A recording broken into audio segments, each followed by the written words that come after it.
Fester. It is now the MJ Morning Show with Fester. Froggy has phoned in ill again today. I wonder if his kids are also... Do we know if Froggy's kids stayed home from school yesterday? And I don't know. I tried to give him a call in the afternoon, but he didn't answer. Oh, yeah. Forget it. Forget it. I mean, if we were calling to warn him about some impending maniac axe murderer that was heading to his front door, he wouldn't pick up the phone. He'd be dead. Oh, He'd yeah. be dead. Oh, 100%. Whole family. Yeah. So Froggy texts in this morning. Froggy texts in 4:29 this morning. Froggy texts the group, in bad shape still, need another day. So, well, hopefully Froggy's okay, or I don't know, maybe he's got a lot of orders for his shelves or something. I don't know. Sounds like he's in bad shape. And then Roxanne is just sauntered in. Yes, Yeah. sauntered in right on time. You hit a little early today, I noticed. You were early. Well, I don't think so. Yeah, you did. And you know what? actually- Don't bite the hand that feeds you. Someone here hasn't taken a week off. Oh, don't yeah. bite the hand, and your hand feeds me. Well, I consistently it does. Yes. I don't know if that's the. I don't know if that, I don't know if that's You know what I'm talking about. might not be the right expression. I know what you think you mean. I but don't know what you're talking about. Can you elaborate? Yes, there's someone here who has what's called consistency. Yes. I offer consistency. So that is my message to you. Don't bite the hand that feeds you, and make a comment because I walk in because you went early, mister. I think it's more of like, hey, listen, don't take me for granted. I'm putting in a lot of time. You were a little early this morning, MJ. That's no All joke. right, so Thank you. I was 30 seconds early. Yeah, that's right. You were like 48 seconds early. Whatever, less than a minute early with the show open, and But I don't want Yeah. you to bite the hand that feeds you in Roxanne. Don't do it. Don't do it. bite Roxanne's hand. I still don't understand. I don't think that's the proper expression. It's not. Well, what would the proper expression be? Don't take me for There is granted. none. You're late, so just No, suck I'm it up. not late. You're early. Suck it up, Buttercup. You're early. Well, now listen, I'm You have a I can't remember the last time I've been late, but you love to hone in on me. no, not at all. I just talked about Fester walking in late. and I talked about eating my hand. So it all worked out. Anyway, Froggy might be back tomorrow. Are you limping still? I didn't notice you walking into the studio. Are you still in bad shape as far as your collapse and your fall and your knee twist and your whatever you did to yourself? Well, don't bite the leg that kicks you. No, my leg is still tender. I'm walking a lot better. I'm not running, that's for sure. But then again, I don't run. I just bit the leg that kicks me. So yeah, Whatever the hell that is. I'm getting there. It's still a little gimpy, but it feels a lot better. All right. Well, Thank you. I'm just concerned about your health. Many listeners are concerned about your health, and we just want to make sure that you're with the MJ Morning Show until at least contract expiration at the end of this month, you know? I can almost guarantee at least that long. Hey, but listen, talks are progressing. I had a great meeting on Friday. A lot of people say, hey, MJ, you're returning in 2024. Listen, I had a great meeting, had the best meeting yet, and things are absolutely rolling in the right direction. Listen, I think we're going to come to an agreement. I'm not going to drag out some kind of drama. Look, I always tell you the truth. When, like last year, we went down to the wire. I signed a new contract at the very last minute. I think I was out west. I was in Colorado, and I think I actually signed it while I was on the slopes on the 31st.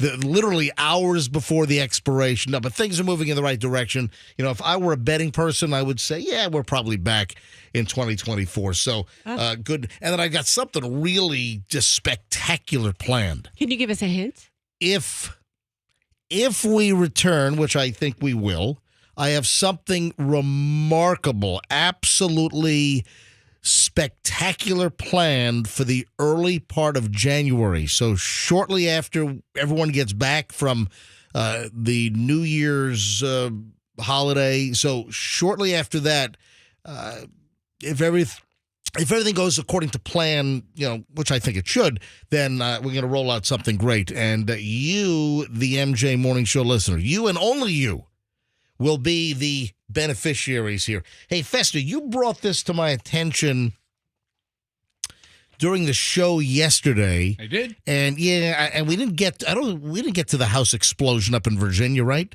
No, we did not talk about that yesterday. Right, but you brought up the video on the computer screen. You brought up the story. I saw it, and I thought we'd be able to sneak it in, but we were just kind of jammed yesterday. I didn't get around to it.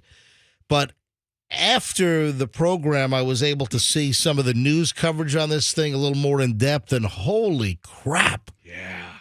This is a crazy story. I mean, this is not something I want to see, like, next to Froggy in the town in Compton or anything, You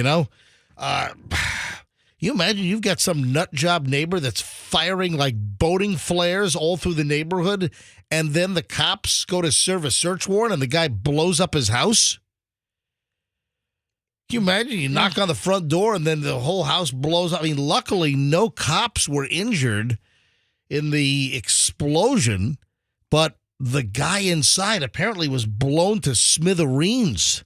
Oh my gosh. Does it seem like we hear more about houses exploding in the last 6 months? Well, there was that other explosion. I think it might have been Pennsylvania. Was it? Yeah, and that was crazy and was caught by Ring doorbells.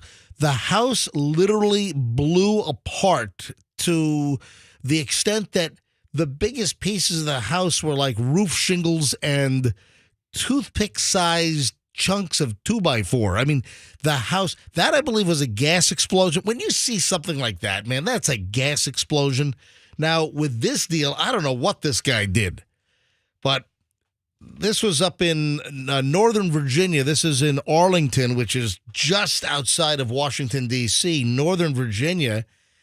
And like neighbors, the whole neighborhood, like just shell-shocked. They were just completely caught off guard. So their nutty neighbor, this is up in Arlington County, Virginia, there was a neighbor, this nut, that was just firing flares. There were reports that he was firing somewhere around 30 to 40 flares. You know those, like a red boating flare. Yeah, like in a distress flare. Yeah, you're 15, 18, 30 miles out in the Gulf. You're trying to do some grouper fishing. Maybe your boat has a hole in it suddenly, and you take on water. You're sinking. Hopefully you've got an EPIRB. Maybe your radio stopped working. Who knows? And then you fire the flares to try to maybe attract the Coast Guard or other ships at sea. Help, help. So this guy's firing these boating flares in the neighborhood, like 30 and 40 flares. So the cops show up, and then when the cops go to serve a search warrant, after a complaint was sworn out against, hey, what's this guy doing? He's just firing flares from his house into the neighborhood. Not one flare. 30 or 40. A lot. They said 30 to 40 flares. So the cops show up, and then the house just explodes. I mean, and then it looked like there were almost like fireworks in the house as well, because when the house blew up, there seemed to be like, sparkly things up in the air, almost like he had some type of other pyrotechnics or something. But nobody was hurt. None of the cops that were there to serve the search warrant, they weren't hurt. None of the neighbors were hurt. Now, there's a little bit of surrounding property damage. And they said the only person which was hurt, really hurt because he was blown to pieces, was the guy inside. And in a gruesome kind of report, Yeah, that is. I guess they found him scattered around the neighborhood. So what's his name? Is his name You? Yeah, the suspect was identified. James Y-O-O. Yeah, you. Yo. You. No. Y-O-O is you. You? James Yu, 56-year-old guy that just kaboomed himself. Which makes for a tough discussion. We're like, where did you go? I'm right here. No, where did you go? Well, I see a little you over there. All right, Rox. That's hysterical. I love that. I love that who's on First Comedy. Yeah, I love it. Oh, yeah. Have you seen you? I'm right here. Where's you? All right, guys, stop. That's what would happen during the investigation. Yeah. But you's over here, you's over there, you's over there. You always wonder, do you have one of these nut job wacko neighbors in your neighborhood that could go all explosive on you?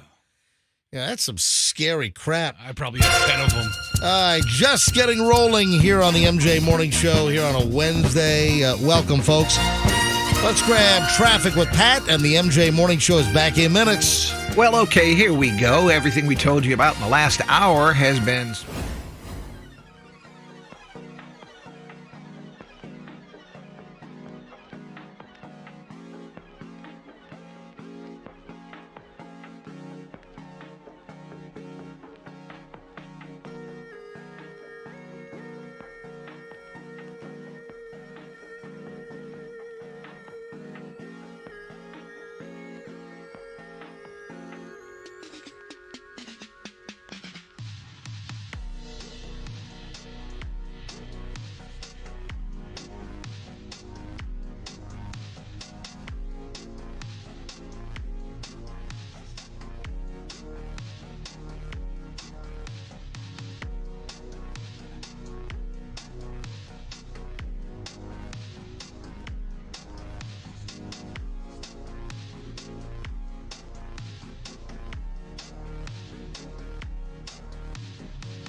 6:21 at the MJ broadcast. Why are you kind of snickering? You got Nah, you don't want to know. You got no. I do want to know because I'm just coming out of the song here, and I'm looking at you, and you're like got a crap-eating grin on your face, and well, what's triggered that?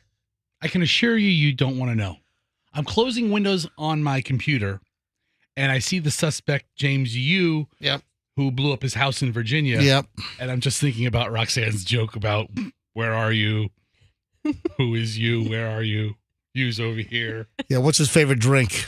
Yoo-hoo? Yeah, of course. Gotta be. Yeah. Gotta be. Of course. Hey, Andrew, do me a favor. What is the big Billie Eilish song? I know we played an excerpt of it a while ago. So Billie Eilish, kind of like the emo artist. My daughter, Chloe, kind of turned me on to Billie Eilish. This is years ago. This is, I don't know, Chloe was in high school, maybe 10th grade. Yeah. Bring Is it Bad Guy? Yeah, Bad Guy is kind of like the biggest song I think that she had. You're a bad guy. It's kind of a little infectious kind of. She has her own sound. She does. It's always mopey. Yeah, very mopey and just an interesting. I call her like the emo type. That emotional type. And the reason why I'm bringing up Billie Eilish is, well, she's kind of chastising. I guess Variety magazine for outing her as a lesbian. Oh, now I don't think that I have had any other, I guess, notion. I mean, when I've seen Billie Eilish, the performer, and Andrew's going to play an excerpt in just a second. Let me know when you have it ready, and we'll play a little bit of the song. But I always thought that Billie Eilish was probably, LGBTQ plus, all that. I never really thought anything else. I just kind of assumed it. You just kind of get a vibe. I assume everybody I meet is LGBTQ. Everybody. Okay. Until proven otherwise. Billie Eilish on coming out. I didn't realize people didn't know. I mean, I always assumed that. Yeah, so if you're curious, but then the interesting angle, this is why I'm bringing it up, is Billie Eilish is accusing the magazine Variety of outing her in one of their cover stories. So, Andrew, do you have a little sample? For those that don't know who Billie Eilish is, and again, my daughter, Chloe, I'm trying to think, maybe 3, 4, 5... maybe 5, 6 years ago. Yeah, she's been around for a while. Yeah, and, Chloe was really into this stuff. All right, roll a little bit of the song. Go ahead. So you're a tough guy, like you really rough guy. Just can't get enough so guy. this... So puff guy. I'm that bad type. This is the song that I think was her biggest hit. And it goes into that little...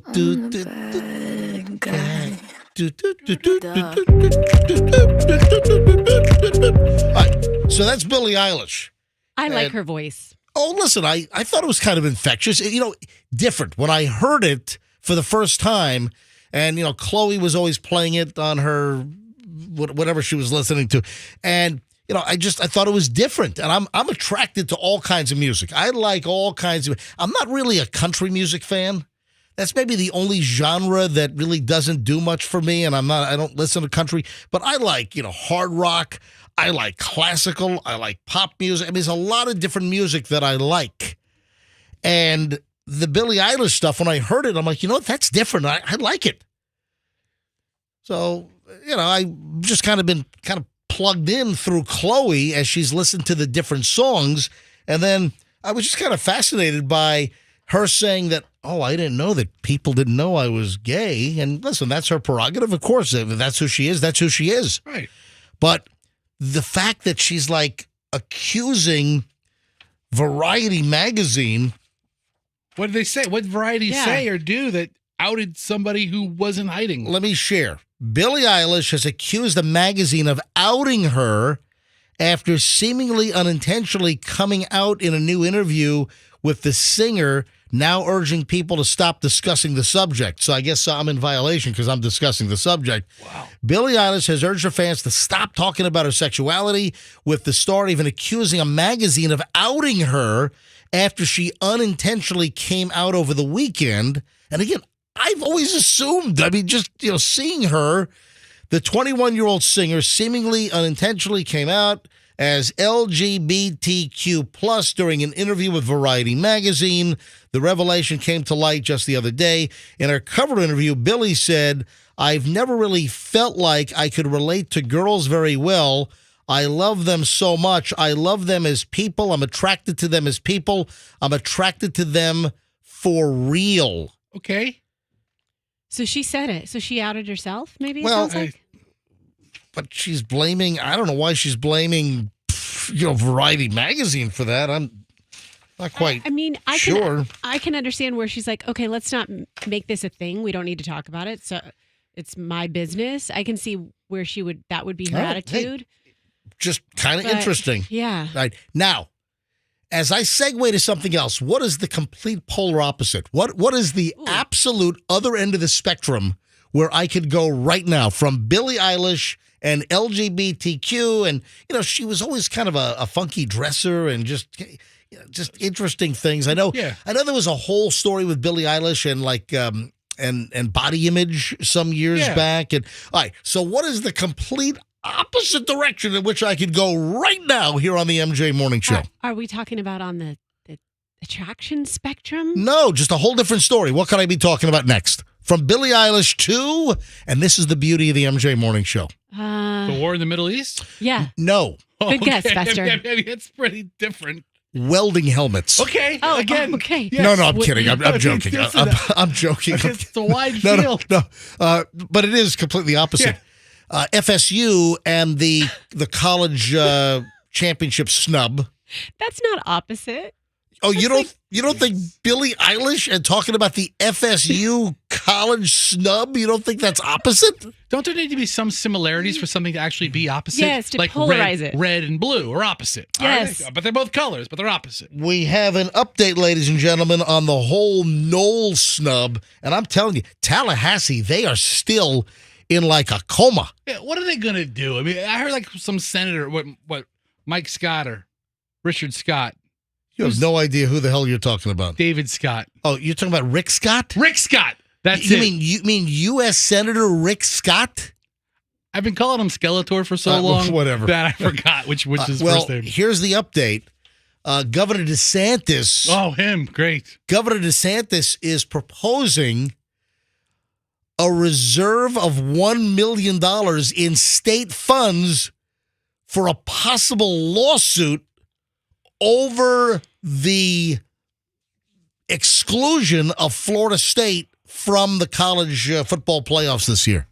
So they're considering legal action because, and as I pointed out yesterday, there's a lot of rumblings and finger pointing that there were some shenanigans and that Texas, the hook 'em horns, that Texas got in and that there might have been some behind-the-scenes greasing, some, squeaky wheel action, some, who knows? Okay, if that happened, we know things all come down to money.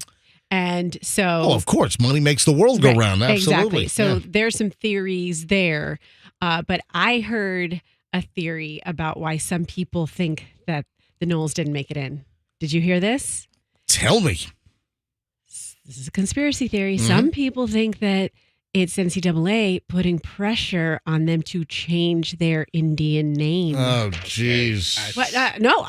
I'm not saying it's true, but I heard that story. The Seminoles fully support and back. Yeah. And they get paid, by the way. They're happy with the name. So it's not like you've got I know. An Indian tribe that's like, we're offended by this. The Knowles, the Seminoles of Florida, are all in on FSU's name. Anyway, the governor here in Florida made a point of explaining that the $1 million will cover any litigation expenses that may come as a result of this really, really poor decision by the college football playoff to exclude the 13-0 FSU Seminoles from college play in the championships. Oh, God. It's Boy, that governor loves to sue people that don't really matter. Listen, this FSU thing, this is a really big snub. Yeah, so you're going to sue them? Right. Great, governor. How about you govern? someone in my family who's really upset. My sister. I told you about what she did, right, MJ? Oh, she burned her car to the ground on the side of I-4. She's right near the Thenotis exit in protest. Put the whole thing up. We've got audio. there it is. And then the gas tank went. Yeah, she drove her car into NCAA headquarters. No, she used to train Renegade, the horse. Okay. So she's all twisted up about this, and they never let her ride. Hold on, your sister used to train the horse that they bring out? Yes, Yeah, we knew yes, that. yes. That's right. And they never let her be Chief Osceola because it has to be a man, according to the Seminole Indian tribe, which they follow So, those rules. Roxanne's sister's connection to the whole situation. Look at that. 6:32 at the MJ Morning Show. I got a great pile of early morons in the news. We will get to it next here on the MJ Morning Show on Q105. If your carpets...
Play this rejoiner just for you, Billie Eilish, this morning.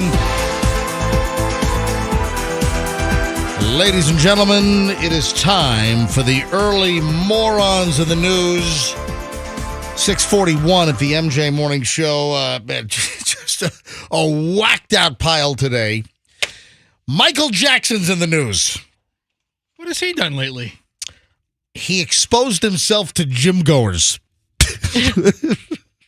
Oh, no. All right, so it's obviously a different Michael Jackson. Oh, okay. Yeah. I thought like the King of Pop. No, I thought this was a he's- story from like 20. No, he's Wait, not back from the Propofol parade. When Nope. when did he die? Michael was that? Jackson? Yeah. Michael Jackson died in... It was before Prince, right? Oh, yeah, well before Prince. Michael Jackson died in 2010? That's right. That's right. You are correct. I just remembered it. 2009. Hey, I'm close. Okay. Yeah, Michael Jackson died on June 25th, 2009 out in L.A. when he just, passed away with an overdose of what? Propofol, which is a very common anesthesia that's used for lots of procedures. I mean, and what was the doctor's name that gave Michael Jackson? Like Dr. Conrad Murray. Right. Oh, there good you memory. go. Very Nice. good, Fester. Excellent. It's a Jeopardy question right there. Excellent. Your collapse and your whole hospitalization didn't affect your recall on certain things. My useless trivia is still strong. It's fantastic. No, but remember, Michael Jackson used to get intravenous injections of propofol, which, doctors will tell you, or anesthesiologists, if you're going in for a procedure, for instance, I had the kidney stone busted apart with the lithotripsy. By the way, Aetna is still giving my doctor trouble. I'll get into. I'm gonna have to do a whole half an hour on Aetna. Yeah, if they don't pay my doctor, I mean, Aetna pays for every single aspect, or whatever the agreement is. So they pay for all these different aspects of my kidney stone deal, but they don't want to pay for the central reason why I'm there in the first place. They don't want to pay the doctor for the litho. It's these insurance companies. Listen, Aetna, you pay my freaking doctor, or we're gonna have a big problem on this show. I'm telling you right now. Okay. All right, good. So all right. Let me know when you're going to talk about insurance for a half an hour. All right, but listen, but I'll make it entertaining. Yeah, we'll all be fired up for sure. Now, hold on. This is important because I've had numerous doctors. Remember, I put the palm frond through my hand, and I had to have Dr. Jeff Stone over at FOI. He had to pull the palm piece out of my hand. It was like a stingray stinger. I had propofol then, and I've had multiple doctors tell me, "Oh man, yeah, they're going to put you out with some propofol. It's going to be the best sleep you've ever had." Mm-hmm. And that's what happened with Michael Jackson. Is he got the ultimate best sleep? Yeah. And Michael Jackson, in order to get really good sleep, he used to have the doctor, that Conrad Murray, his private doc, shoot him up with propofol, and obviously dosage was a little too much, and Michael Jackson just slipped away and he died. But that has nothing to do with the Michael Jackson that I'm about to tell you about. Okay. Yeah. This is out of Palm Beach Gardens, where my parents used to live. They moved closer to my brother down in Fort Lauderdale now. But out of Palm Beach Gardens, there was a breach of the peace is what they're calling it. At Busybody Gym in Palm Beach Gardens, Michael Jackson banged on the windows, screamed vulgar obscenities, exposed himself, and then challenged the gym goers inside to a fight. Go ahead. And the guy's screaming at them, "Fight me! Fight me with your fake muscles!" I mean, I don't know what this guy was on. I don't know what this dude was tripping on, but he's screaming at the gym people inside, banging on the window, drops his pants and pulls out his wang, and then he's saying, "Fight me! Fight me with your fake muscles!" At least he didn't sing "Beat It." The entrance to the gym was then locked by the people inside because they were afraid that he was going to come inside. 47-year-old Michael Jackson.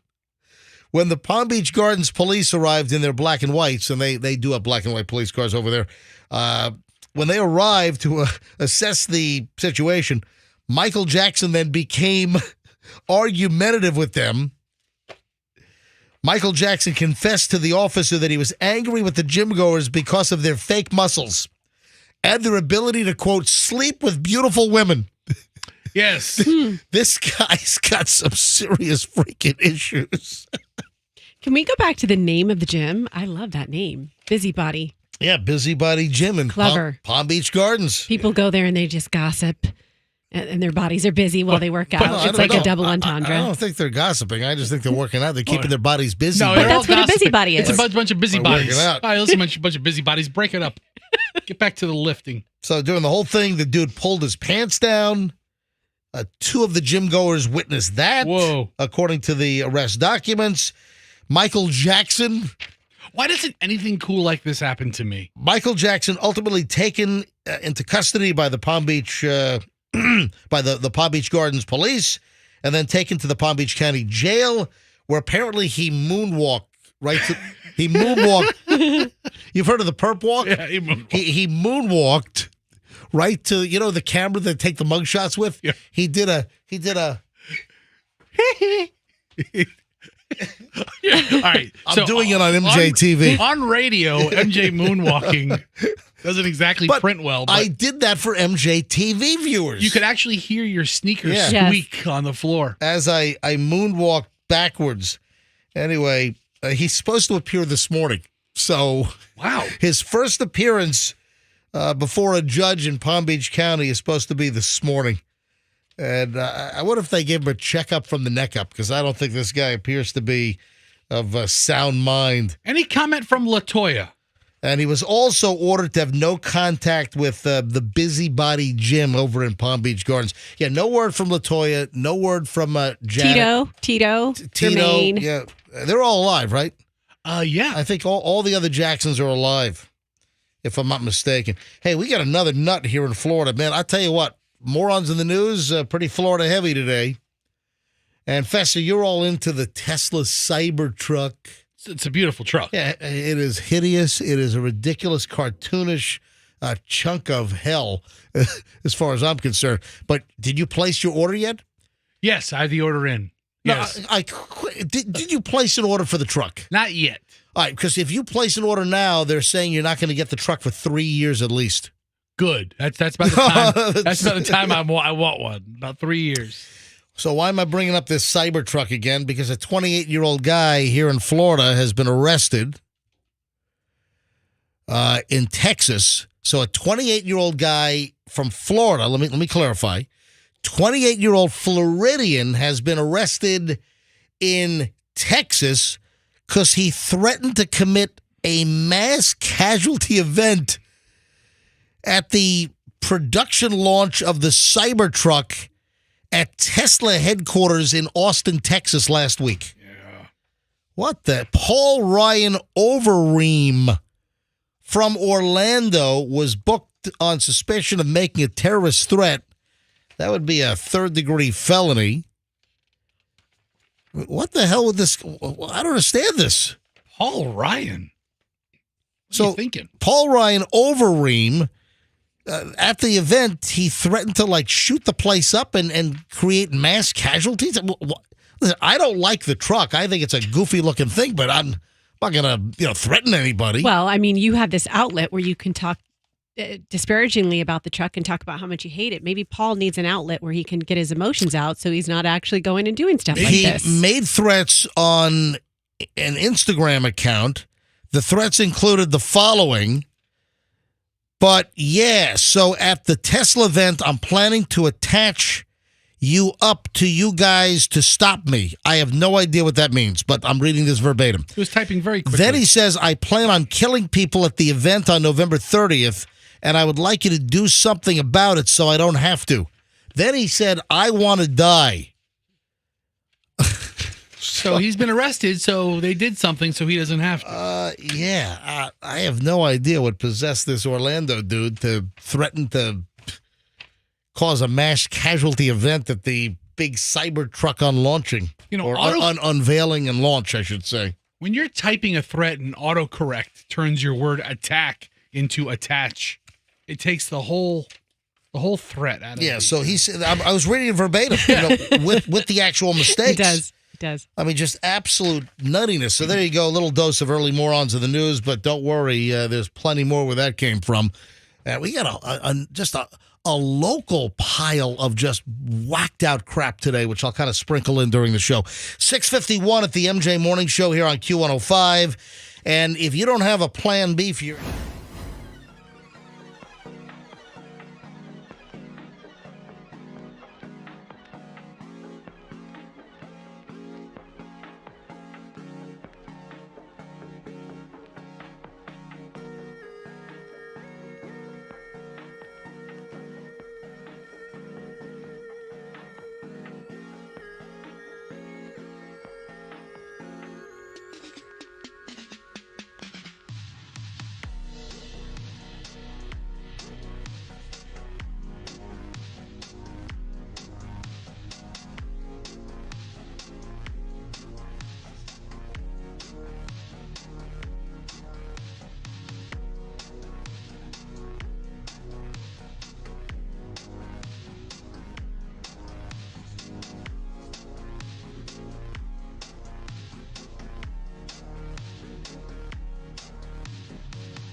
MJ Morning Show, it's Q105 702. Welcome, folks. If you're a regular MJ Morning Show listener, we thank you so much. If you're new, thank you for discovering the program. There is something I meant to talk about on Monday morning. I didn't, but I had video that I recorded. Michelle and I were watching football on Sunday. Did you happen to see the injury on the sideline? Not a player. Did you happen to see the injury that was sustained by one of the officials, or it's they call them the chain gang? You know, the guys that they run the chain. Yes. They run the chains, the markers. You know, they mark the first downs. Yes. You know, so they call them the chain gang. And Michelle and I were watching, and I've discussed this for whatever reason. Michelle has gotten into a phase. My lovely wife Michelle, she's got to watch every single football game. And she always liked football, but something kind of went, something changed in the last year or so. And I got to be honest, man, I do like to watch some NFL, but I don't want to watch every game every day. So maybe Michelle has a side hustle, is like maybe she's got her own online blog betting site or something. I don't know. Maybe she's got some FanDuel account I don't know about her. Exactly. I don't know. So I texted you on Sunday and you didn't hit me back, but I was like, are you guys watching the selection show? Is she as into college as she is? No, she watches. Okay, just she pro watches. football. Nope, she watches no college football. And we've discussed this, that it's a little too much for me these days. It's just football. And then she was visibly upset because when you don't get both games, when you don't get with a full slate. Fester, maybe you can help me out here. Yeah. With a full slate, you'll get on Sunday a 1 o'clock game and a 4 o'clock game on Fox. Yeah, without a special package. Yeah, and then you'll get I'm talking. Yeah. Without having the Sunday ticket or whatever from the NFL. But there are many times where you get the 1 o'clock and the 4 o'clock game on Fox. Right. Then you'll get the 1 o'clock and the 4 o'clock game on CBS. And then you've got but what I'm saying is that this past weekend there was no, because the Buccaneers were playing a home game, right, and we're an in-market affiliate. Okay, so we didn't have. There were a couple of games she wanted to see, and she's like, "Well, maybe we need to buy the NFL ticket." I'm like, "No, we don't. No, we don't." When the Buccaneers were playing, the Eagles and 49ers were playing, I was like, "That's a much better game." Yeah, that's what she was saying. There were games she wanted to see. And she was visibly upset. She's like, man, we need to get the Sunday ticket. And, I've seen ads. You know how halfway through the season, hey, there's a special deal if you want to buy the Sunday ticket now, blah, blah, blah. Anyway. They just had a Black Friday sale on the ticket. It's probably what I saw. So you've got the Sunday games. If you get the 1 and the 4s on CBS and Fox, that's 4 games. Then you've got the Sunday night game on NBC. Right. Then you've got Monday Night Football on ESPN or ABC and ABC. Then you've got the Thursday night streaming deal on Amazon, Thursday Night Football, which that was a little shaky at the beginning. The first games, I didn't think they've gotten a lot better. The actual presentation. I like Al Michaels as well. But the point is that I'm on football overload. Yeah. But while watching the Lions game, so it was Lions and Saints, did you see the injury sustained by the chain gang guy on the sideline? Yeah. So one of the players plowed into the guy on the sideline, knocked down, just nailed his leg. And I meant to talk about this on Monday morning because I videoed it on my phone. And I just posted it on Instagram. So I know that I've done this without the written consent of the NFL. Well, expect a letter from Paul Tagliabue. Yeah. No, not it's Roger Goodell now. That's right. Paul Tagliabue. Hey, Paul Tagliabue. Hey, boo-boo. So I posted the image, and the reason why I'm bringing this up is because I saw a story. And I kind of forgot about it, but then I saw a story that the NFL official suffered a dislocated knee and a snapped fibula. Dude. It's kind of rough. And they didn't replay it. They didn't show it again. You saw it, and it is posted. So I just put the video up. I mean, that's what you get for standing on the sidelines, right? I just put the video up on my Instagram, and it looks like it has uploaded. Let me see. Yeah, there it is. All right, so, and then Andrew, so here, you can go directly to my Instagram. You can go directly to... This is so morbid. It is. You can go directly to Certified MJ Radio. So if you don't follow me on Instagram, you should, because, man, you get a little bit of everything on my Instagram. So give me a follow. If you don't like my stuff, then unfollow me. But if you're not following me, you should. On Instagram, I'm Certified MJ Radio. And take a look at this guy. Look at it. It's only like a 10-second clip that I posted. Oh, poor guy. But yeah, and I felt awful for this guy. And here you're on the sideline. I mean, you've got the black and yellow jersey on. You're a chain gang member. You got the markers. Rolling the chain out to see if they get the first down. Yeah, you got to get out of the way more quickly. Yeah, and that his leg looks all twisted. Yeah, it was not good. So here's the update. Nick Piazza, the NFL official who went down with an injury following the collision with Alvin Kamara, suffered a dislocated knee and a fractured fibula. His blood vessels remained intact, according to a New Orleans Saints writer. The play happened in the second quarter of the Saints matchup with the Lions in New Orleans when Kamara took a pitch from Derek Carr and accelerated toward the first down marker and just nailed this guy in the leg. And I put the twisted, morbid video up just so you could see what happened. But, the guy should be okay, but dislocated knee, broken fibula. Yeah, he's out for the season.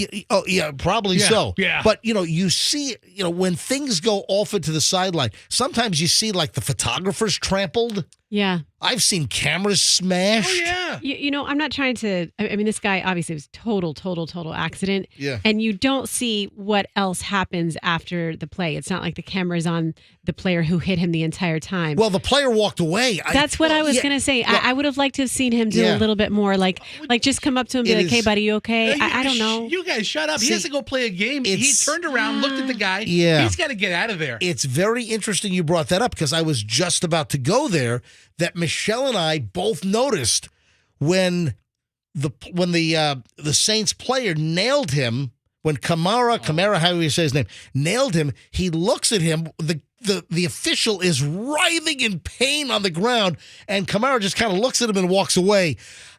What is he going to do? Well, I think what he does, Fester, is he walks up to him, pats him on the shoulder, and goes, "Hey, buddy, I'm so sorry." I don't know. Get out of the way. Exactly. Visit him in the hospital. I'm thinking that you could take 3, 4, 5 seconds, just kneel down and say, "Dude, I'm so sorry, man. Oh, I hope you're going to be okay." Camaro turns to him. You don't hear anything that he says. He can right now. Hey, man, you okay? All right, take it easy, buddy. He looks real okay. He's wearing a helmet. You can't tell what he's saying. Listen, he looks at the official on the ground who's holding his leg, writhing in pain, and it's like he looks at him and goes, "Bah." But it's almost like that. That's what it seemed like, and then he turns away and walks away. You sons of bitches. It's all Festa. What's wrong with you? Terrible, but I'm talking about some empathy here. Yeah, we don't know. We're just describing what was shown on television after the hit, and it makes you think, okay, did he go visit him in the hospital? Did he say, because at that moment in time, that interaction didn't show much compassion to me. Now, and Roxanne, this is exactly where I was going with this. I was about to wrap up why... You guys aren't cut out for football. I guess we're not. You guys really are. You know what? You know what? Yeah. We're not tough enough. We're not strong enough. I was about to wrap up the discussion. That was kind of my cherry on top, is on the video that I posted, and I just took my video right off my camera and I just posted it on my Instagram. And again, I just put it up minutes ago. But the very ending here, and this is what I wanted to leave everybody with as we move on, is just kind of take a look. And should the Saints player have done, should he have done just a little more and just like kneel down and said, and put his hand on the guy and said, "Oh my God, I'm so sorry. Oh, I'm so, just 3, 4, 5 seconds. Instead, take a look at the video and it's kind of like a, bah, and it just kind of walks away. And that guy's hurt. They're going to pause the game for a moment there. You're going to have time to regroup and go back to the huddle and whatever you need to do. They're going to give you time to do that. Take a look at the video. It is on my Instagram. It's at Certified MJ Radio, so you can see the guy plow into the sideline dude. You can see the injury, and then you can also see the player, the Saints player, Kamara, however you say his name, kind of just look and then turn away when he could have just taken a second and just said, oh, man, just kneel down, touch the guy. Oh, dude, I'm so sorry. You're so mad at us right now. It's not not like we're calling for a kinder, gentler NFL. You guys are so mad at this NFL player you don't know, and you don't know what he said. I love people pointing out other people's lack of empathy. Fester is like visibly perturbed here. Yeah, you guys sound as like well morons. as audibly perturbed. Oh, we sound like morons? Oh, wow. Like the MJ and Roxanne moron show. The MJ and Roxanne moron show. And you sound like the Fester Heartless Cold Soul You guys show. don't know what Kamara It's the said. MJ Moron Show on Q105. I've been calling it that for years. All right, take a look at the video and see if you agree. The video is up at mjmorningshow.com as well. So it's on my Instagram. It's right on my Instagram, Certified MJ Radio. Take a look. It's a 10-second video. Or Andrew posted the link as well. If you're not on Instagram, just go to mjmorningshow.com, then click on As Heard on the MJ Morning Show near the top, and then it's the top item. Yes, Andrew. One more cherry on top for this one. The chain gang members only make between $70 and $100 per game. Oh, my God. That's it. And you end up with a dislocated knee and a broken fibula for $70? Holy frigamoly. All right. We start an hour and 20 minutes of nonstop MJ next. Roxanne, I don't know if you're going to approve of this, but I want to address the conversation that you and I had in the studio after the show yesterday. I totally approve of it. This is nuts. All right. This is the whacked out world of Roxanne, folks. There's something to it. Right. There's something to it. That and more next. Oh, and I got a couple of toot stories we're going to get to. Sound like my kids. This is just funny stuff. Yeah, for 3-year-olds. Yes, but I'm essentially 3. Yeah, we know. All right, hold on. We'll get to that. That is true. We have a lot of stuff. Folks, don't move. The 1 hour and 20 minutes of nonstop MJ next is going to be fantastic. Let's talk about your...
Show on Q105, 726 here on a Wednesday morning. Fester's here.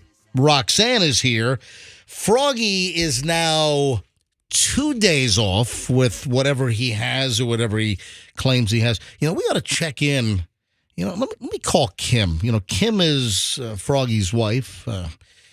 And let me just see how Froggy's doing. And I'm curious because, Froggy said the kids were... What did Froggy say originally? So he wasn't here on Monday, right? Right. So he called in on Monday. No, then he was here. I'm sorry. Today's Wednesday. Well, today's Wednesday. Okay, I'm sorry. He was here on Monday. He called in sick yesterday and then texted us all this morning in the 4 o'clock hour saying, guys, I'm still really rough. I'm not going to make it in again today. Here's the text. 4:29 this morning, Froggy texted in, I'm in bad shape still, need another day. And then on Tuesday, yesterday, he texted us, not going to make it in today.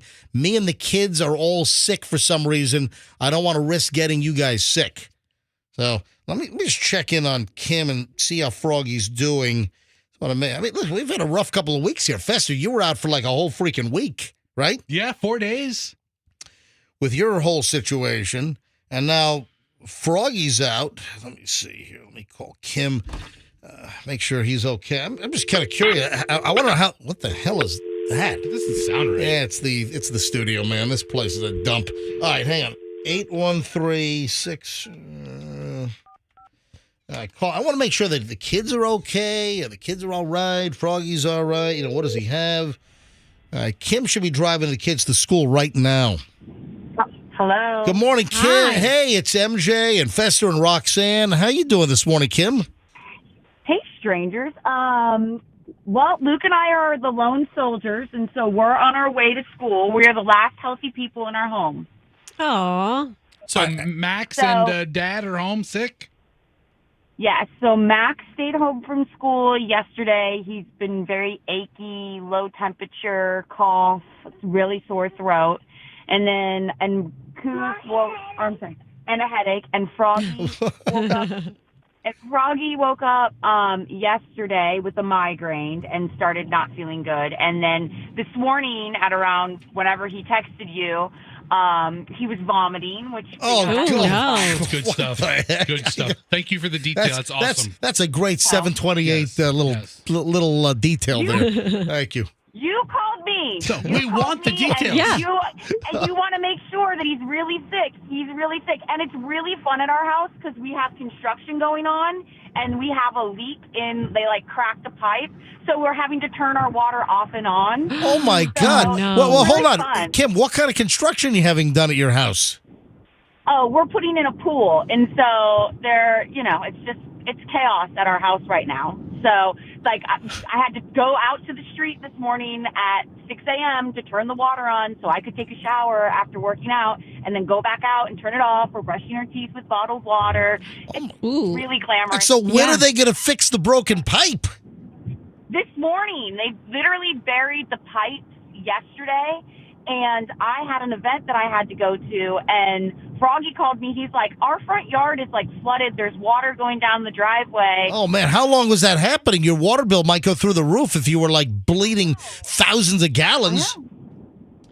I know. I'm glad those water restrictions are in. We're doing our part. Oh, yeah. I put two and two together with when someone is vomiting, you generally want Why your do you water. have to say the word now at 7:29? Yeah, it's a problem. You need the water to be running in your house. You can flush the toilet, right? So who cracked the pipe? The pool company cracked the pipe? Yeah, when they were burying it. So, when they were digging, they initially broke the pipe, and they repaired that. And then when they were burying all the plumbing that they put in, the guy thinks that the weight of the equipment they were using may have cracked the pipe because it's not a heavy flow of water. Like when we turn our water on, there's good water pressure. So it wasn't like a geyser, like when a car smashes into a fire hydrant. Yeah. So let me tell you a funny story. So, in our house right now, we're living by, the adage of if it's yellow, let it mellow. If it's brown, flush it. Oh, That's right. what is going on here? Well, Froggy's not here, so Kim needs to get all this. What is happening? It's a rep from the Kuzmano family. So when Froggy was up this morning, getting sick, he was like, I don't know what to do. He's like, do I let it mellow? Do I let it... I go, you fuck. So he was really mad because he just threw up and had to go out to the street at like 4:30 in the morning to turn the water on. Go back out and turn it off. What is going on in your house? Oh, my. All right. No, it's not fun. It's not fun over here. And so I know You had to get a pool, Kim. You had to have a pool.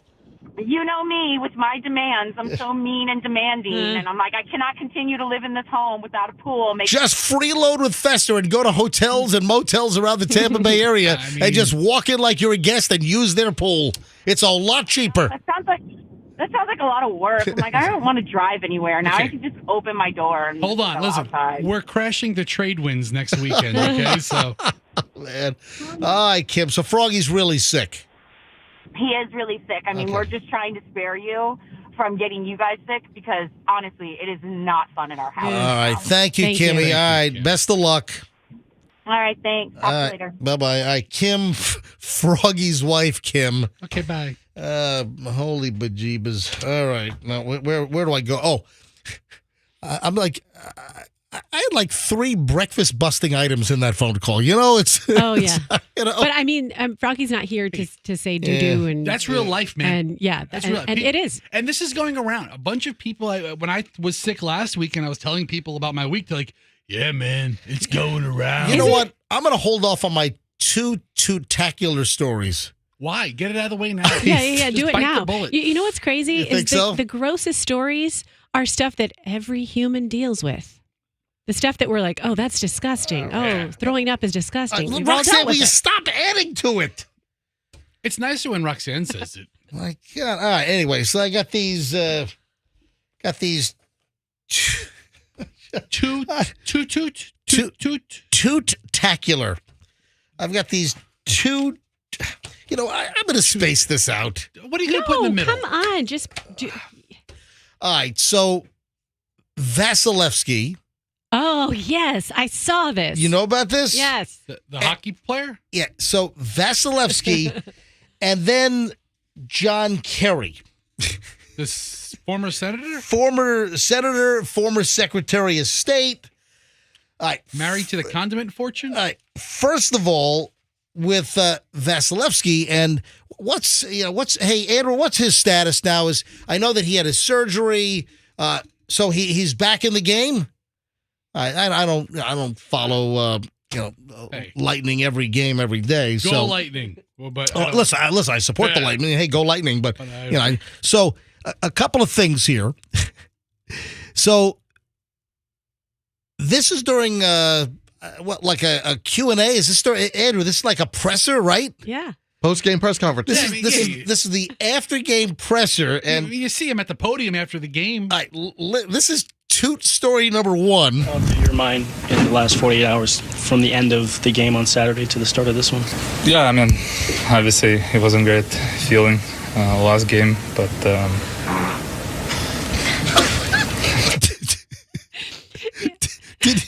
Did you hear that? Yeah. No, but let it play. Let it play. Just hear what he says after. It wasn't great feeling last game, but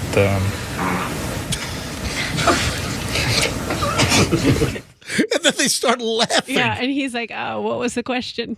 Yeah. And then the other one. That's toot story number 1. I want to talk a little bit more about this. All right, we have Roxanne Wilder with in-depth analysis of the. It wasn't great feeling last game, but. Okay, so let me ask this question to Andrew. Who was that? Who did it? That's my question. Yeah. All right, so I used to cover sports years ago. Yep. Things were different then because this was the pre-COVID times, and now I think they've got people a bit at a distance more. It's not like you're in the dressing room after with your mics all shoved in people's faces. Correct, Andrew? Now they do the press conference style. The video looked like it was at his stall in the dressing room. It looked like it was in the locker room. Oh, okay. So okay, that's what I'm trying to clarify. Hold on, you're saying this is a reporter breaking wind? We don't know who it was. It could be a player nearby. Could be a teammate, yeah. Could be a teammate Exactly. at his and locker. The teammate could have done it deliberately. Yes. In order to get. All right. So that's toot story number 1, and then toot story number 2. John Kerry is at a climate change summit.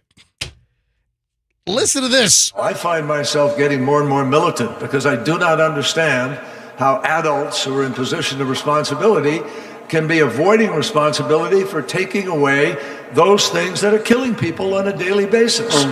And the reality is that the climate crisis and the health crisis. We got a climate crisis right now in this room. The methane gas alone from John Kerry's butt. Oh, man. Those things that are killing people on a daily basis. And the reality is that... I mean, you couldn't ask for better timing and placement on both of those, really. I'm glad this came during a political person speaking, because it reminds me everything in this world is so polarizing, except for Toots. They unify everybody. Everybody those laughs. things that are killing people on a daily basis. And the reality... All right. Right? We can all come together on the humor in that. Like, people are in disagreement about what's funny nowadays because people get offended by everything. Not I that. don't find Democrats tooting very funny at all. All right, let's move on. All right, now we got all that out of the way. Let's just move on. Hey, these were your stories, buddy. Don't like look at us just because we want to give some commentary. All right. So, aggressive driving. Man, I had an incident that occurred a couple of days ago in South Tampa, and I don't know what the heck is going on with people. Did you have to toot your horn at them? No, I didn't. They leaned on the horn at me. Really? Yes. That was more of a toot joke than a horn joke. You know, we just gave away those dash cams thanks to the Kemp Law Group. Stacy Kemp stepped up, and we gave away those 20 dash cams, front and rear-facing dash cams, you know, with our giveaway just before Thanksgiving. And I'm telling you, I mean, it seems the dash cams are like essential these days. Well, I was on one of the side streets off of Southdale Mabry. So I'm in South Tampa. I don't know exactly which side street it was, but you know what it was? I avoided the Trader Joe's backup on Swan, and that's just a mess. That is just a total freaking mess. I don't know how that store got zoned there. I like that Trader Joe's. I go to that Trader Joe's. That Trader Joe's should not be there. That Trader Joe's should be in a much different location with a much larger parking lot and not ingress and egress, essentially in a residential neighborhood, because the traffic at that Trader Joe's in South Tampa gets backed up down Swan, back into the neighborhood. It gets backed up onto Dale Mabry. I mean, it's a mess. So I noticed that the traffic was all backed up, so I cut over to the left to get over to Dale Mabry and then to cross Dale Mabry. And I'm at a street that does not have a traffic light. So I'm waiting in order to cross over Dale Mabry and then to the other side. And you have, traffic in both directions. This is like, 4:30 in the afternoon. So traffic was somewhat significant. And I'm waiting to cross. And I have a guy behind me in a pickup truck. You know what it was? It was one of those Jeep pickup trucks. You know what I'm talking about? Yeah, Gladiators or something. Is that what it is? Yeah. And he's got some box, and I saw this afterwards. He's got some box strapped down in there. The guy's behind me. I'm trying to wait for the right time to go across where I've got favorable conditions where I'm not going to get T-boned from either the southbound traffic or the northbound traffic. And I'm waiting to go. This guy's behind me just leaning on his horn. Right? And then he says, I guess I'm not waiting any longer. This guy drives right over the sidewalk next to me. That's why you have a Jeep. Drives right, just kaboom, kaboom, kaboom. I mean, I hear the truck goes up on the sidewalk. I mean, he's about to hit like traffic control equipment or signs or whatever. The guy drives over the sidewalk as he's just leaning on his horn. And at that point, now I have the opening and I'm getting ready to cross. And as I'm crossing, the guy's driving on the sidewalk around me. Horn is going. And then he sticks his hand out the window and gives me the universal sign of bleep you. Then he flips me off as he peels out over the sidewalk, down Dale Mabry southbound. I'm like, what is the matter with people? What is going on with all of these aggressive drivers? I'm seeing it more and more. The number of people that I'm seeing flipping other drivers off. It's not me. That's one story that happened to me recently. But I'm observing it with other drivers having incidents with other cars. It's awful out there. And it just seems to have gotten exponentially worse in the last, couple of months or a year. I don't know what is going on. The lack of patience, the anger. It is unbelievable what's going on out there. Okay, you refer to, people flipping each other off. There need to be more positive hand gesture signs available for people to make to kind of like keep the peace out there on the roadways. For instance, I brought this up before. Hold on. There are positive hand gestures. Yeah. You can do a thumbs up. You can do whoa, sorry, or like a wave. But that's what I'm saying. We need a clear cut. My bad. Like a clear cut. I made a mistake, and I'm apologizing to you for my driving mistake, so that person doesn't come up and don't run me off the road. Don't shoot me. Yes, it was. Yes. So what could we do? What kind of hand gesture that would be clear and distinct? You hold up the ring finger. Listen to me. I don't think there's any hand gesture that is in a reciprocal fashion. No, not reciprocal, but in a even in an opposite fashion. Right, even but polar fashion. I don't think there's anything on the positive hand gesture sense that comes close to negating the middle finger. That's completely untrue. What do you mean? You give somebody the middle finger, they're already revved up. If you give them some positive vibes, what gesture is a full smile and a wave? A full smile and a wave is the gasoline on the fire that makes of the middle them, finger. That makes them even more pissed off. Nothing's going to talk them down. It makes them even angry. You're right. Let me give out the phone number. Let's go to phones on this. So I just told you this aggressive driving situation just happened to me in the last couple of days. This guy can't wait for me to go. This guy is driving over the sidewalk in his Jeep Gladiator. Ooh, I'm a gladiator. I'm going to drive over sidewalks because I don't want to wait to make a right turn because this guy's not going because it's not safe to cross. So let's go to phones.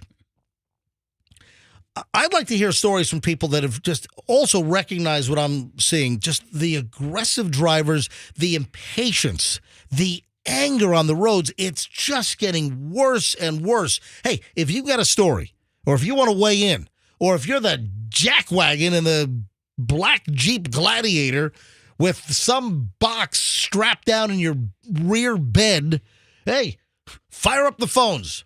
Seriously, I'd love to hear from people that are noticing the same thing with this influx, this increase in aggressive driving.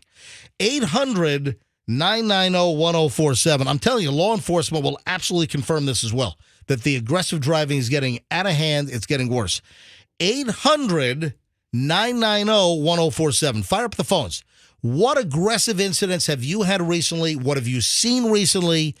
Do you also agree that it's just getting worse and worse and worse? 800-990-1047. Let's go to phones right now on this. 800-990-1047. To Fester's point about being overly nice, I've done that before. Oh, that does make people mad because one time, I don't know what I did. I made some kind of mistake, but it was an accident. Nothing happened, but someone was like flipping me off, whatever, this guy. And so I did the old, like, so sorry, my mistake, kind of like waved at him. And then he continued to be angry. So then I started blowing kisses to him. Yeah. That's the nicest thing to happen to that guy his whole life.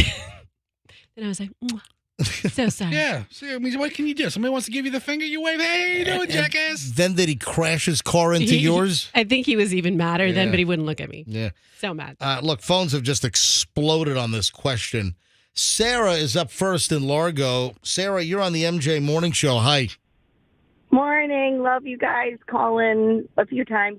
But I've actually had an aggressive situation happen to me where either I'm trying to get on the highway and it's the merging lane and people have room to get into the middle lane, but they absolutely refuse. And I've honked my horn at the person kind of like, hey, you could get over.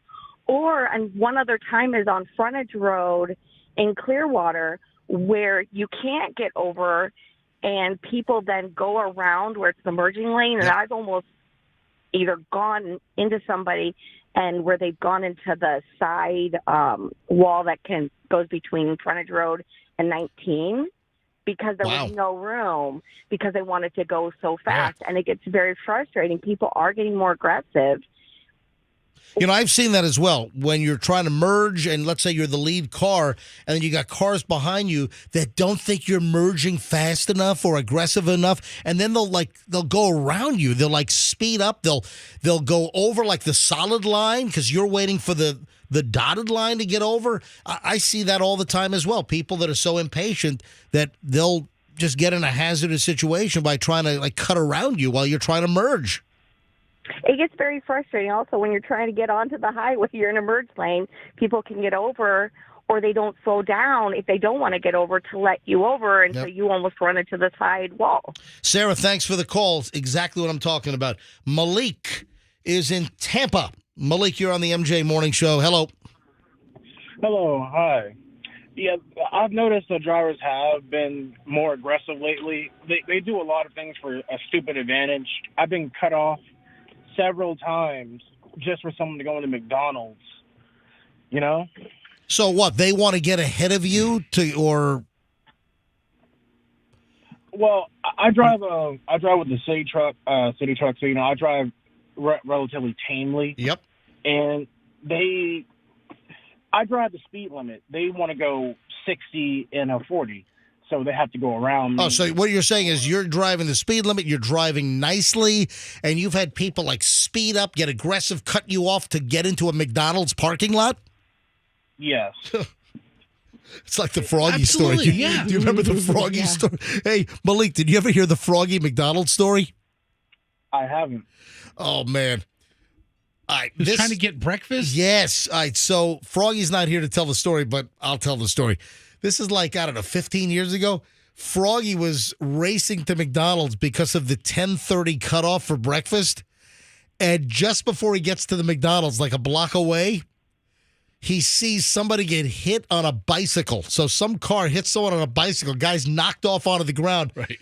Instead of stopping, Froggy's like, render aid or go get breakfast before they shut it off at 10:30. Froggy just leaves the virtual scene of the accident. Even though he wasn't involved, he should have rendered aid and maybe stopped to see or help the guy. Froggy's like, nope, I'm going to miss breakfast. And Froggy just keeps going and races into McDonald's to make the 10:30 cutoff. Over a person and help. Say it again? He chose a McMuffin over a person and help. Right, don't say it like that, No, Malik. that's exactly Malik. Malik is 100% accurate. Malik, if he would have gone to McDonald's at 10:35, they'd be like, "We're sorry, breakfast is over." Froggy wanted the Egg McMuffin. Meanwhile, this guy just got McRun over, and Froggy doesn't stop to help the dude out. Malik, have a great day, buddy. Thanks. You too. Thank you. First time calling. All right. Tammy is in Bradenton. Tammy, you're on the MJ Morning Show. Hi. Hi, how are you guys? We're doing fine. Go ahead. Well, I'm just going to tell you something. I'm originally from Kansas City, and I moved here to Bradenton, Florida. And I tell you what, I want this sunny weather, but hell, I might be going back to that damn snow. These SOBs are crazy here. I tell you what, self-entitlement, they're always looking down at their damn phone. And I think it is just self-entitlement. I don't think that people pay attention anymore, and they're desensitized. And the other day I was heading to Anna Marie Island, and, I mean, lady was trying to get over in my lane, didn't have a blinker on, kept on trying to speed up. And next thing I do, I was on the median, and I followed her. And she had a paper, like she recently purchased a car, a paper, license plate and stuff. Tried to get it. It was all crinkled up and stuff. So I called the authorities on her, I mean, on Cortez alone in Bradenton, there's probably 10 accidents a day. And I think it's because if you look over at somebody, they're always both hands off the wheel and they're constantly texting. Yeah, I see it all the time. When I'm driving, it's remarkable. It's unbelievable how many people, when you look and you're on the interstate, you're driving 65, 70 miles an hour, and the people that are just looking at their phones, and you count 1,000, 2, 1,000, 10 seconds, and they're not looking at the road. They're propelling a 4,000-pound vehicle down the road at 70 miles an hour, and they're on their freaking phone. You see it all the time. Hey, thanks for the call. I appreciate it, Tammy. Thank you. Bye. Have a good one. Look at every line. The minute somebody drops, the line's taken up. Alex is in Tampa. Alex, you're on the MJ Morning Show. Hi. Hey, how's it? Yesterday I was on Gandy in Manhattan, and that light is like a 7-second light. So Yeah, what's going on? Hey, city of Tampa. So you're on Manhattan, and you're heading southbound, and you're in the turn lane? yeah. And if I give him the little horn, hey, buddy, get off your cell phone. We got to move. It's lunchtime. Yeah, so attention city of Tampa, the left turn arrows at southbound Manhattan when you're making a left turn to go east on Gandy, that is too short. I don't know who set that light cycle, but it's way too short. So I know exactly what you're talking about. Go ahead. So he purposely goes slow, and then he peels out. But when he peels out, he ends up in bumper-to-bumper traffic. So we're next to each other, and he's got words to exchange with me, and it was totally hilarious. But is Froggy still looking for a dog breed? Is Froggy what? Fester is. I got a breed for him. It's a Lhasa Apso Mastiff and a Shih Tzu mix. It's we got it. I got the joke already. Yeah, okay. Thank you, sir. Thank you. All right. Alex, thank you. That's a terrible dog joke, Alex. Yeah, if you're not up to speed on what's going on. So Froggy got the French Bulldog to add to their other dog. Fester's family wants a dog. Fester's been a cranky, a holdout. After the first of the year, Allison, Fester's wife, has put her foot down. They are going to get a dog. She's not putting her foot down. She's essentially a double foot amputee as far as this dog thing goes in this house. Frank is in Palm Harbor. Hey, Frank. Hi, how are you today? Doing fine, Frank. Are you noticing an influx, an increase in aggressive driving? Holy yes. I mean, I work for a merchandising company, so I'm on the road all day long, 5 days a week, and it is just getting insane. Yep. And, you mentioned about what signal you can give back, the smile and the wave. I'll tell you a quick story. I was on Route 4 where 275 goes into 4, and this woman behind me, I guess the speed limit wasn't fast enough for her, and she was just blaring on the horn the whole time. So as she finally went around me, I did the smile and wave. She cut right in front of me and did the old brake check to try to have me slam into the back of her. It's just really crazy out there. Yeah. Let me tell you what else I'm noticing, and you just kind of reminded me of this. Usually in the past, it seemed that there were more aggressive, nasty male drivers. I'm also noticing an increase in female drivers, and it just reminded me of something. So I was headed up, Benjamin Road, right off of Hillsborough. Yeah, near the airport? Right near the airport. It's like right next to, the runway. What do you have? Runway, was that one? I don't know. One right. We don't know what the runways are. Yeah, that's not one right. So I'm turning onto Benjamin Road, and this woman like cuts me off. This is like a month ago. And this woman cuts me off and nearly hits me, and I honk the horn. And did you just say you hunk the horn? I honk the horn. Okay. I honk the horn. This woman cuts me off, almost hits me. I honk the horn, and I get the most violent middle finger, and then she tries to pull next to me, and then give me just more crap and double middle fingers. So I've noticed an increase also in women getting more aggressive and nasty on the road as well. So, Frank, it seems like you've experienced the same thing. I have. And then something similar yesterday with their Jeep that went over the sidewalk. Yeah. We were on a one-lane road. Someone 2 cars ahead of me was waiting to make a left. And obviously you have to wait for the traffic to go by to make the left. Well, this person behind me did not want any part of it. They literally went onto the grass. It wasn't even a sidewalk. Wow. Onto the grass, flew through past 3 or 4 cars, jumped back in the lane, and kept going. Whoa. Unbelievable. Thank you, Frank. All right, hey, Andrew, I'm just going to finish up with all these calls on hold, so I got to move on. We got a lot of... We could take these calls all day long. That's how severe the aggressive driving has become. And I know that multiple law enforcement agencies And I know that they've done consortiums where a bunch of law enforcement agencies in the Tampa Bay area have gotten together recently to crack down on aggressive driving. And the stories, I'm telling you, we could take these stories all day long. Peter is in Brandon. Peter, you're on the MJ Morning Show. Hi. Hey, how's it going, guys? Long-time listener, almost Tampa native. Ironically, I was born in Poughkeepsie, New York, moved to Virginia Beach, and then to Tampa. So all the stories you tell kind of hit home as well. Yeah, because I was born in Queens, New York. I was born in New York City, and we moved to then Rockland County, which is just across the river, essentially, from Poughkeepsie area. And then I moved to Virginia Beach from Nanuet, Rockland County, and now Tampa. So, hey, we're kind of following each other, right?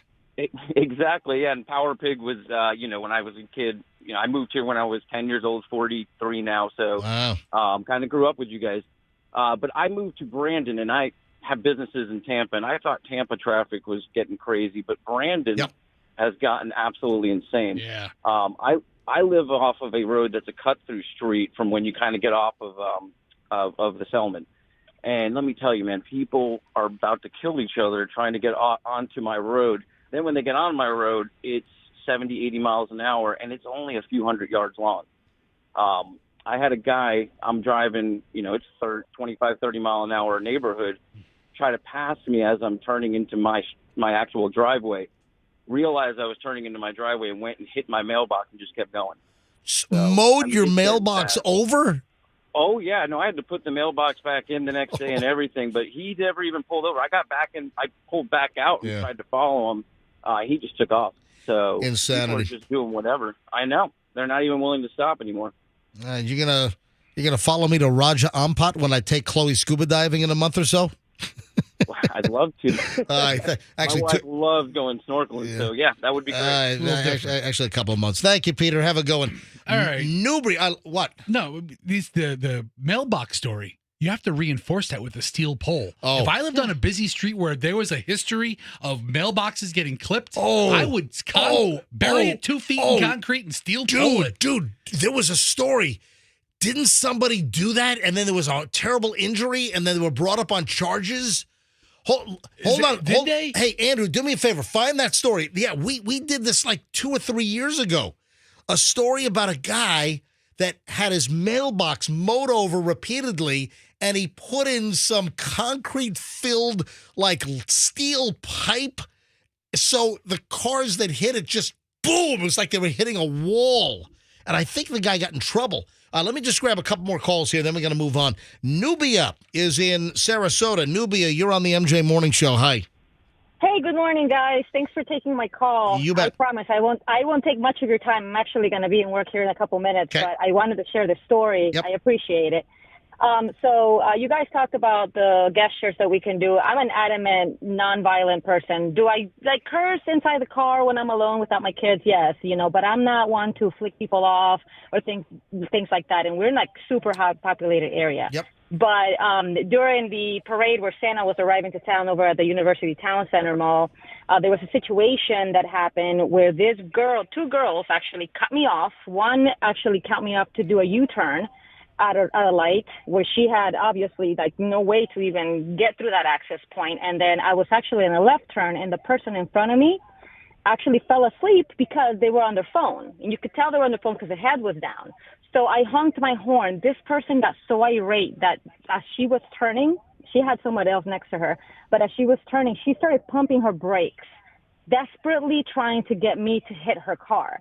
It was insane. I had my kids in the car because it was so congested that time. And she came to a point where I was trying to pass her. She was swerving left and right because I honked my horn. So at the end of the day, at the end of the whole situation, I ended up passing her, and I honked at her like, "What the heck are you doing?"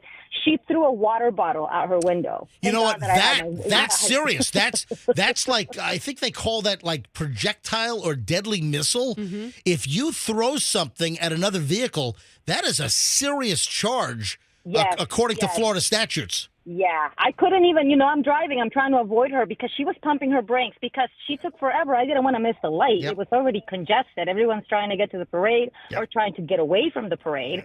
And we were stuck on the road. So, I'm trying to get where I need to go just like everyone else. But she got so upset that she started just pumping her brakes. And I have a Tacoma, so her car would have been smashed, obviously. Wow. So, but I just wanted to share that story, guys. Thank you. Are great, by the way. Listen to you guys every day. Thank Appreciate you for having Thanks, me. Nubia. Thank you. Glad you called in. All right, one more, and then I got to move on. I'm telling you, these calls, we could take these calls till 10 o'clock this morning, but I got other things to do. Last call on this. Greg is in St. Pete. Greg, you're on the MJ Morning Show. Final word. Go. Hey, good morning, MJ. Lifetime listener, born and raised in Clearwater. Thanks. So my whole career, I have drove the west coast of Florida, Crystal River to Naples for 35 years. I have seen it all. The newest thing now is you get to a light, you've got a left arrow, and the 3 lanes next to you are all green as well. Now the new thing is to get into the lane next to the arrow because nobody can go at an arrow for a green light, so everybody gets in the right lane. And then they continue to go left as well. Oh. That's the new thing now. Oh, jeez. So, obviously, you get somebody that doesn't hang the inside lane, now you're into somebody else. Where I live, it's an accident daily now. And it's All right, so 35 years on the road, are you seeing an increase in the last, months or a couple of years that people are just getting nastier and more aggressive on the road? In the last year, I told my wife when I get home, I see a fatality a day. Okay. Oh, wow. The worst traffic between Crystal River and Naples, take a guess. Unbelievable. Thank you, buddy. Oh, no, he was giving us a guess between the worst traffic between Crystal River and Naples. Oh, Are you take still a there? guess. Nastiest hold on a second. Hold on. Say that again. Essentially, the worst traffic on the nastiest west coast of drivers Florida. and most accidents between Crystal River and Naples. Brandon. Bradenton. Okay. Bradenton. Okay. Bradenton. Bradenton is out of control. Out of control. Skyway in the Look morning. at that. All right, Greg. Have a great day. Stay safe, buddy. You too. I didn't know Greg was making a traffic guessing game. Thank you, Greg. Why are you being obnoxious to? Greg, thank you for calling in, Yeah, I Greg, heard and that. thank you for having an impromptu quiz show where you're the host. I appreciate that. I love when callers hit me with, an impromptu quiz show. With no factual data, by the way. Welcome to the Greg's Opinion Show. Fester, don't be I'm glad I heard him say Don't that. be I wanted to- obnoxious to the caller. This is Greg. Guess what? The worst Greg- traffic from Greg, Naples to Crystal River is. Thank you, Greg. I appreciate your Our observation. first contestant on the Greg Opinion Fester's Show being a is MJ. jackass. I see. Yes, right. On the Roxanne Opinion Show, I want to button this up with, this is really weird. I experienced all this, everything we described. Mhm. But then once I get into the country of West Chase, all of a sudden it gets peaceful. Are you And crazy? Limeball's a pit. I don't know. I don't see Oh, the no driving isn't way. as bad. Once The you get into country of West Chase. That's what my South Tampa friends like call it. Wakanda or Yes. something. All Mhm. right. Now, before I move on, because you want to talk about weird, Roxanne, and you don't mind if I talk about this? I don't care. It's a fun game. I encourage people to do it. You're whacked. All right, hang on. Wait until you hear what Roxanne told me yesterday, right after the show. I mean, you're making it something negative, but it's hilarious All and right. it's fun All right, and hang it on. opens your brain. Hang on, let's discuss in a moment. We did find the mailbox story. Homeowner who fortified his mailbox with concrete after vandalism sued by paralyzed driver. I remember we did this. A homeowner who heavily fortified his mailbox with metal and concrete after it was repeatedly vandalized is being sued by a driver who was left paralyzed after he crashed his truck into it in Ohio. Cletus Snay. Cletus was driving to work in December of 2016 when his Ford pickup crashed into Matthew Burr's mailbox after losing traction on black ice. After striking the mailbox, Mr. Snay's truck overturned and tumbled around 130 feet before stopping on the lawn of Mr. Burr's home in Bellevue, Ohio. Mr. Snay was left paralyzed and is now in a wheelchair.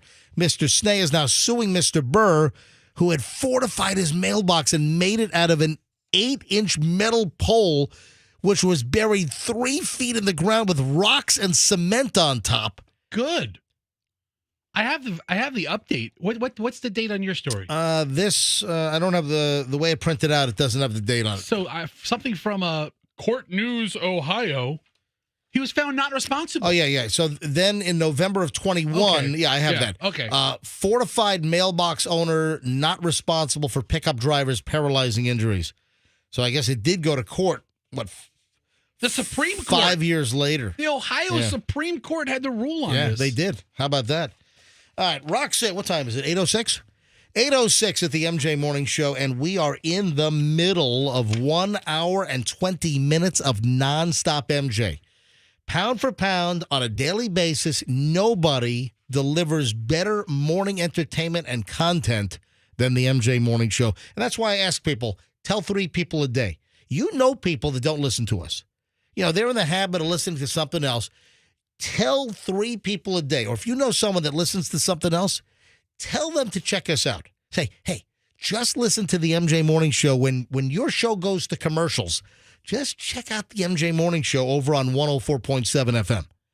And listen, tons of people have listened to us for years, but there's a lot of influx in new population. So there are people that aren't aware of our history, and there are folks that if they listen to us, that they'd be hooked. So if you know somebody, listen, I'm just trying to make the audience as big as possible. So tell 3 people a day, or if you know someone that listens to something else, say, listen, I was listening to the MJ Morning Show today. I heard this, this, and this. You ought to check it out. Yeah, so help us out here. I'd appreciate it. On to the Roxanne situation. This is at the end of yesterday's show. Fester, you're gone. Froggy's out. And it's just Roxanne and me in the studio. And Andrew. Well, Andrew wasn't in the studio. Andrew was in the producer's booth. Oh, okay. So, Roxanne, how did you broach the subject? How do you start this conversation? I said, if you've noticed lately that I've been in a better mood, it's because of a little game I'm playing. Oh, that's right. That's how it started. Oh, yeah. Let me tell you about this little game I'm playing, and it's making me feel so much better. Okay, this is how it all started. So, whenever Doug and I have a big purchase to make, I, as a joke, go and Google my net worth online, the celebrity net worth, and I'll take a screenshot of it. And right now, it says I'm worth $12 million. Okay. And so I'll take a screenshot of it. First of all, those celebrity net worth websites are just ridiculously inaccurate. Ridiculous. Roxanne, may I ask, are you worth $12 million? I'm not, but we're getting to where this is all going. All right, go ahead. Yeah, but you know what's crazy is there are people. Are you worth anywhere near or close to $12 million? No, but what's crazy is there are people who are curious. Oh, Roxanne's, she's on that MJ Morning Show. I wonder how much money she has. Roxanne Wilder net worth. And they're going to find that site that says 12 million and they're going to believe it. There are people who legit do that. So the internet says it's true. It's not. All right, moving along to what happened yesterday. So then I sent to him, we were making a big purchase. I go ahead and buy it. Look at all the money we have. And I sent him that picture, right? And then. What was the purchase? What I was don't know. It was probably vacation related. And so then another thing happened this weekend. I made a goal to get rid of my massage memberships, or not get rid of my membership, but get rid of my massages. Yes, because I've got them stockpiled. So I'm just going to go every day. And then I remembered saying one time, if I win the lottery, I'm going to get a massage every day. And I'm like, holy cow, I'm living my lottery life right now. I'm going to get a massage every day, which, by the way, I got a direct message yesterday from someone who said, if my massage place lets me get one every day, that they're not a good massage place because you shouldn't get them every day. So that's a whole nother story. But so your massage place lets you get a massage every day? Well, I got a massage Friday. I got a facial Saturday. I got a massage Sunday, and they let me. Okay, but that's another story. But anyway, so I said to myself, what if I really had 12, 15, 20 million, whatever this celebrity net worth fluctuates between. This fake number. How would I live my life differently? Like a candle in the wind. All right, go ahead. I'm sorry. So then I said to Doug. The song was about death, by the way. I know. That's a terrible reference. I'm sorry. That song was about. Just the way she said that. How would I live my life like a candle in the wind? I don't know. That just popped into my head. I'm sorry. Princess Diana, too tragic death. Goodbye, Princess Di. All right, go ahead. It's your tick. Okay, so I start pretending like that is my net worth. I pretend like I won the lottery and that I legit have like 15, 20 million bucks in the bank. And so, for instance, I come home the other day. One of the kids has made a big scratch on the washing machine that we just got a new washing machine. Wait a sec. Your kid keyed the washing machine? There's like... What did they scratch your washing machine with? I don't know if it's like a you backpack. You have a brand new washing machine? Yes. Your kid scratched it? Yes. And the me who doesn't have a net worth of $20 million is like, damn it, we can't have anything nice in this house. These kids ruin everything. But the me that has all that money just goes, replace it. We'll buy 20 new ones if we need to. Who cares? So your washing machine is busted, or it's scratched, it's marred, No, it's not brand busted, new. it's brand new. It's brand new, and it's scratched. And you tell yourself you're worth $15 million, so it's okay. I don't care. I don't care.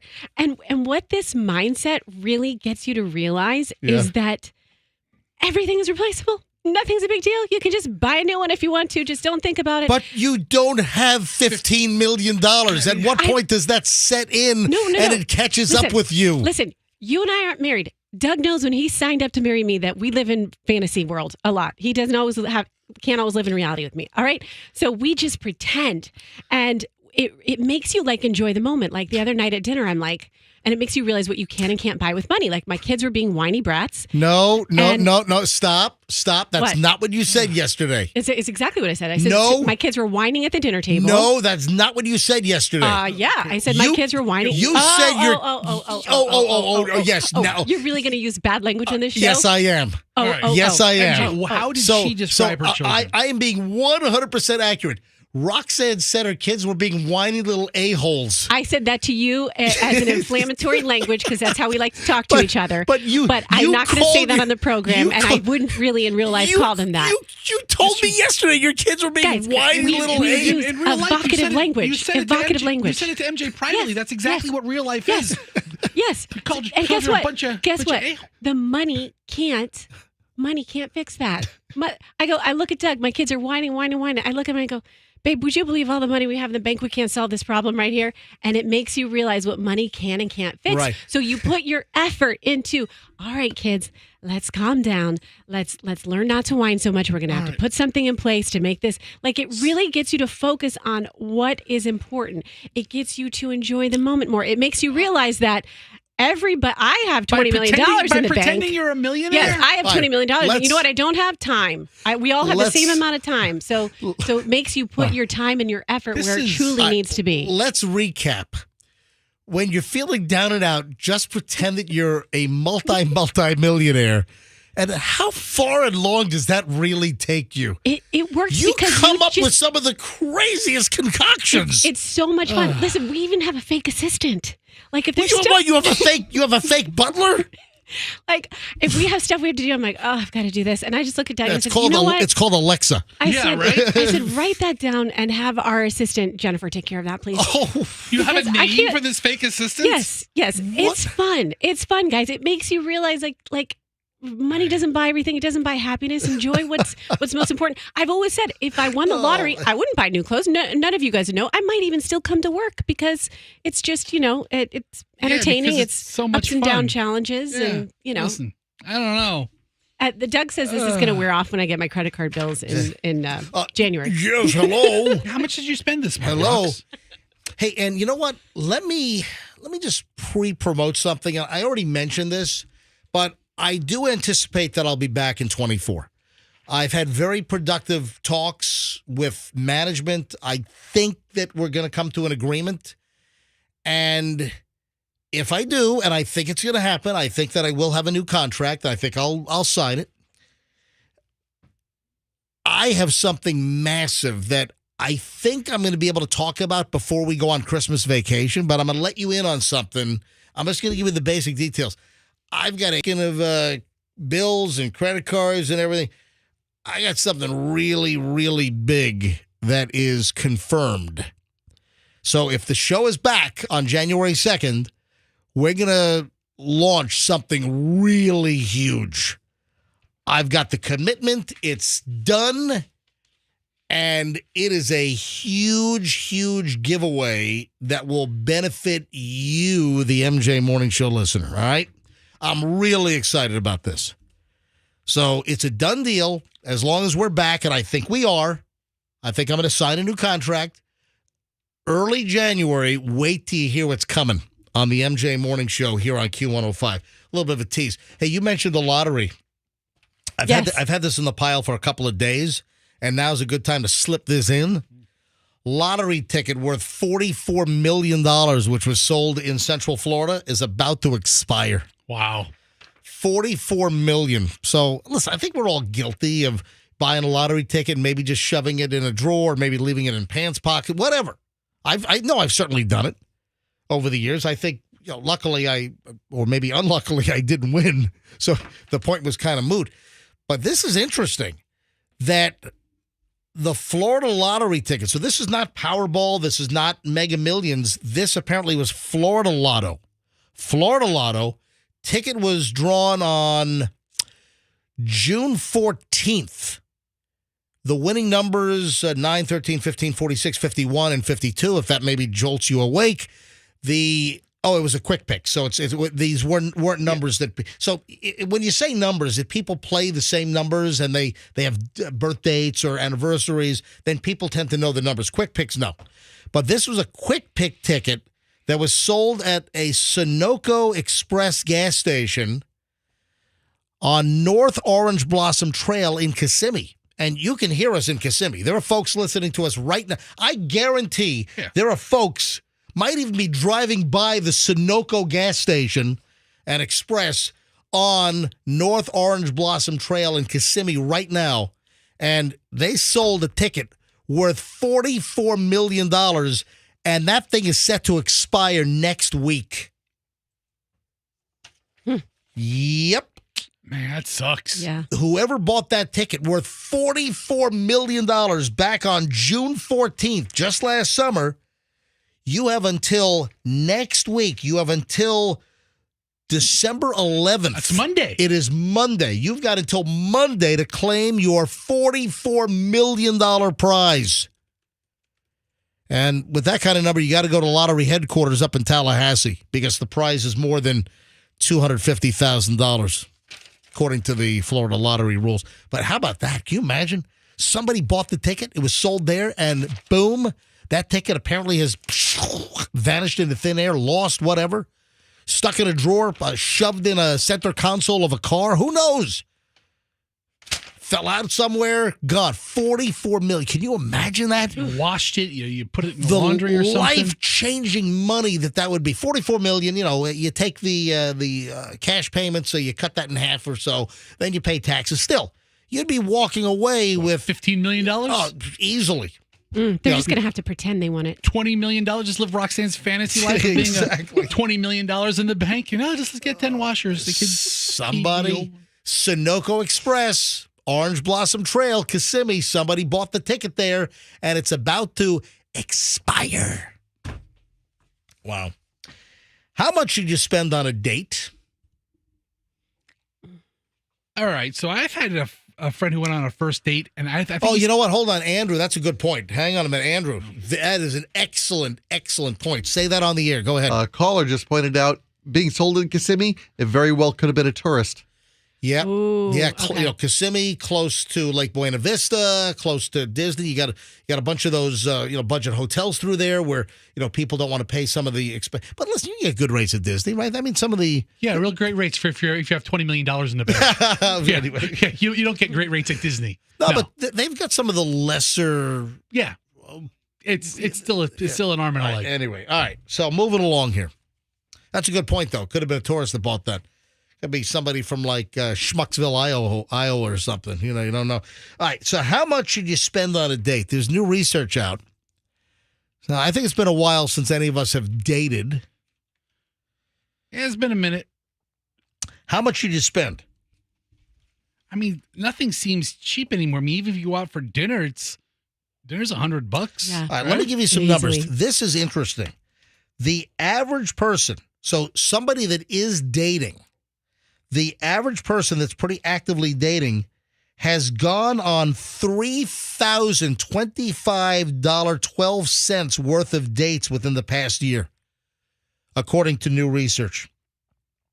Survey of 2,000 people, kind of a cross-section of general population in the United States, looked at the cost of dating, and then we look at the average respondent has gone on 8 dates in the past 6 months. Guess how much each date has cost? On average, how much has each date cost? Anyone? $160. You're very close. Okay. That is very, very good. $189. Ooh, wow. $189 is the average cost, the average spend on a date. Results showed that men have higher expectations, believing that good dates cost about $220. Really? The average woman thinks that a good date costs around $170. And you just guessed you're a woman. Yeah. And you guessed $160. 60. Yeah. So what about the age range on these dates? I mean, it's got to be, obviously, if it's people in their 30s versus people in their 20s, there's probably a shift. I do not have that breakout here, but you're right. Demographically, Generation Z or Generation X versus millennials, is there a greater spend? I would say yeah, because I don't think that Generation Z and many millennials have quite as much disposable income these days. The advertising is still based on 25 to 54. And that is an old system that needs to be updated because the real spend now is it's like 35 plus. It's like 35 to 64. You can even push that even higher. Yeah. That's where more of the disposable income and money is. And for the ad agencies out there and the whole 25 to 54, and that's TV, radio, it's only 25 to 50, and it's outdated. They've been using that system for 50, 60 years, and the disposable income availability is kind of pushed higher, and it's an older population now that has the disposable income. So, but ad agencies and the industry just hasn't kept up with reality. And it's old tech. It's just old assumptions. So if you go on a bad date, or a date where there's you're never going to see the person again, and you drop $200, that's a pretty, I think, a pretty steep investment for somebody you're not going to see again. You know what really sucks? If you put it on your credit card and then the bill comes in. Yeah, right. So I've known people that have said, yeah, you know what? For things that are kind of disposable, like a really good. I knew somebody. You know who it was? Remember Bruce Williams? Yes, Bruce. Hello there, Tiger. The old radio guy. The old radio guy, the old advice guy, Bruce Williams, who actually lived up in Newport Richie. Advice and common sense. Yeah. A real easy listening show. He did a national show for years back in the 80s and 90s. Yeah. Bruce Williams. I remember him. And, he became a fan of mine. He would call me and say, hey, man, I was listening to you. And I do regret he invited me to dinner and we just never put it together. And then, of course, Bruce Williams passed away some time ago. And I regret never trying to find time to go have dinner with the guy because I really, I liked what the guy did. And I remember as a kid, I would listen to him on the radio. So one of the things that he always said was he hated to pay for a meal with a credit card. That's right. That he always paid when he's out to dinner, loves fine dining, loved to go out to restaurants. Pay it in cash. Paid it in cash. Because he hated getting the bill for the food that was eaten and gone and, a month later. Really? Yeah. Exactly. Now, a TV set or, you have something that's a durable item and it's still around, that's fine. A little more palatable. But he just liked to pay for meals with cash so you didn't get the bill for something that's just long gone. Now, with dates, I would imagine that if you go on a crappy date, you spend good money and you get the bill later on. That's kind of like just pouring salt in the wound, you know? Yeah. Oh, yeah. It's got to kind of suck. And then speaking of dating, nice segue here. Woman here in Florida lit her Tinder date on fire. What? All right. That's right. I bet you didn't expect me to say that. That's scary. A Florida woman, this is according to WTVJ down in Miami. This Florida dude's Tinder date nearly took his life. So she set him on fire. Yes. I'm going to tell you. All right. The woman he met set him on fire. This date is on fire. It's a hot date. Oh, man, yes, it was. According to WTVJ down in Miami, NBC, Destiny Lanai Johnson. Her destiny's going to be in Florida State Prison for next. My 15 destiny years. is to light my date on fire on the lanai in the backyard. Destiny Lanai Johnson, 25, of Miami, was arrested on attempted murder charges, aggravated battery causing great bodily harm, and arson. She lit the dude on fire, attacked the guy after they met on the Tinder dating app. Holy hell. Yeah. Police said that the victim, the dude that was set on fire, told police down in Miami that they met on Tinder, then agreed to meet in person at a Holiday Inn Express on November 16th in order to smoke some doobs. Yeah, smoke some marijuana. And then after the date was done, the date, I guess, dropped off at the hotel, and I guess they were about to wrap things up. Johnson asked for money to fix her car. What? Okay, well, so, wait a minute. You're on a Tinder date, and then you ask the guy, hey, I need some money to fix my car? He didn't spend $200 on a date. I mean, so she asked for a little cash. The police report from Miami PD said the victim said, okay, I'll give you $60. He had $60 on him. And she shouted, you guys are out to get me. She's not wrong. Poured I don't know what's going on in this lady's head, but clearly she's got a screw loose. Then yells, you guys are out to get me, pours some type of flammable liquid on the date, lights the guy and his car on fire. Well, you know what Tinder means? It's materials used for lighting a fire. Yes. That is right. Tinder might get no, sued. that would be kindling. Well, no, Tinder is like the papers and stuff. Tinder keeps the fire, right? No, that's the kindling. But Tinder... No. I think Roxanne, I think Tinder has a. Yeah, I mean, I've certainly heard the word. It sounds like I type in Tinder. It's Tinder. Go to material used for lighting a fire. Yeah, it's all right. Flammable materials such as wood, paper, right. Yeah, used for lighting a fire. She's right. You're right. Yeah. Why are we calling into the word? That's why the thing is named Tinder. Because I think of kindling, right? They're synonymous words. All right, so that's you right. say kindling and you say Tinder. Yeah. There's no dating site named Kindling. All right, I apologize. But that would be a good dating site I'd like name. to introduce you to Roxanne. I met her on Kindling. It's for people who love to date and just read books. They read their Kindles all night together. Yeah, they don't go anywhere. I met her on Torch. Yep. I met her on Sparky. Anyway, Yep. The victim got out of the car while it was on fire, and then I guess saw those old Dick Van Dyke PSAs. Dude, SDR. Yeah, learn not to burn. Stop, drop, and roll. Stop, drop, and roll. Those are the old Dick Van Dyke. Hey, listen, go to YouTube. Bring it up. So the guy jumps out of the car. The car's on fire. He's on fire. Just goes to the ground and starts rolling to put himself out. Go to YouTube and type in Dick Van Dyke, learn not to burn, stop, drop, and roll. Yeah, find one of the PSAs. Is that it right here? I don't know. I'm looking.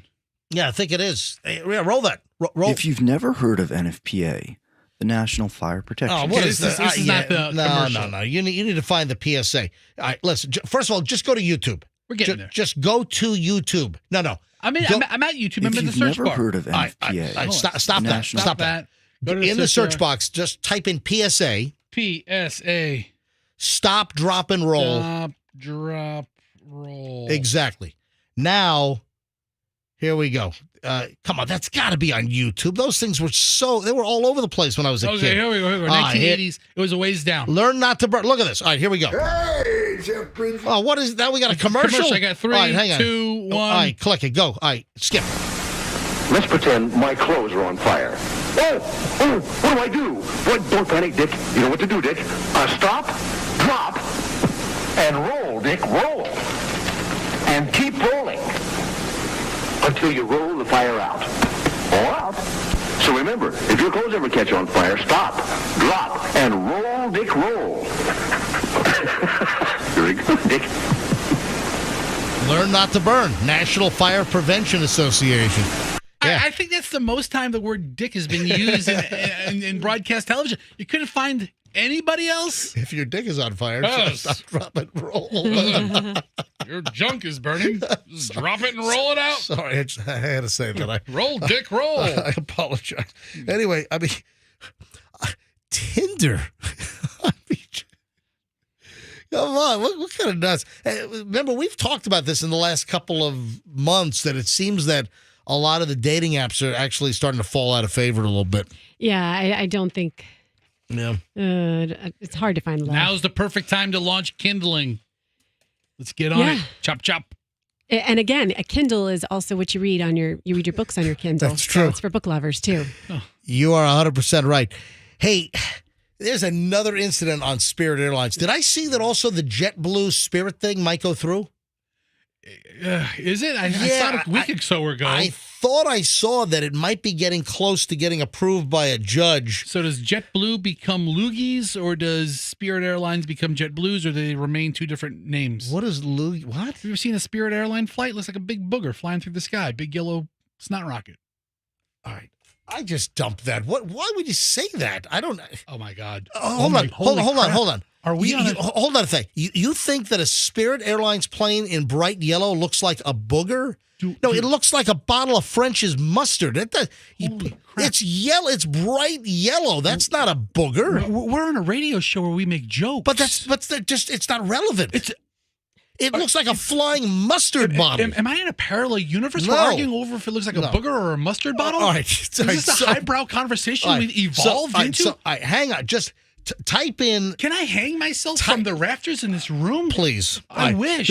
Go seriously. Go to the rafters are not strong enough for you. Probably collapse the whole building. Collapse the whole building down. The Spirit Airline flight looking like a snot rocket will probably fly right over. Stop saying that word. You can say it. Stop saying it. I dumped it once. All right. So type in JetBlue and Spirit. I think it's getting close.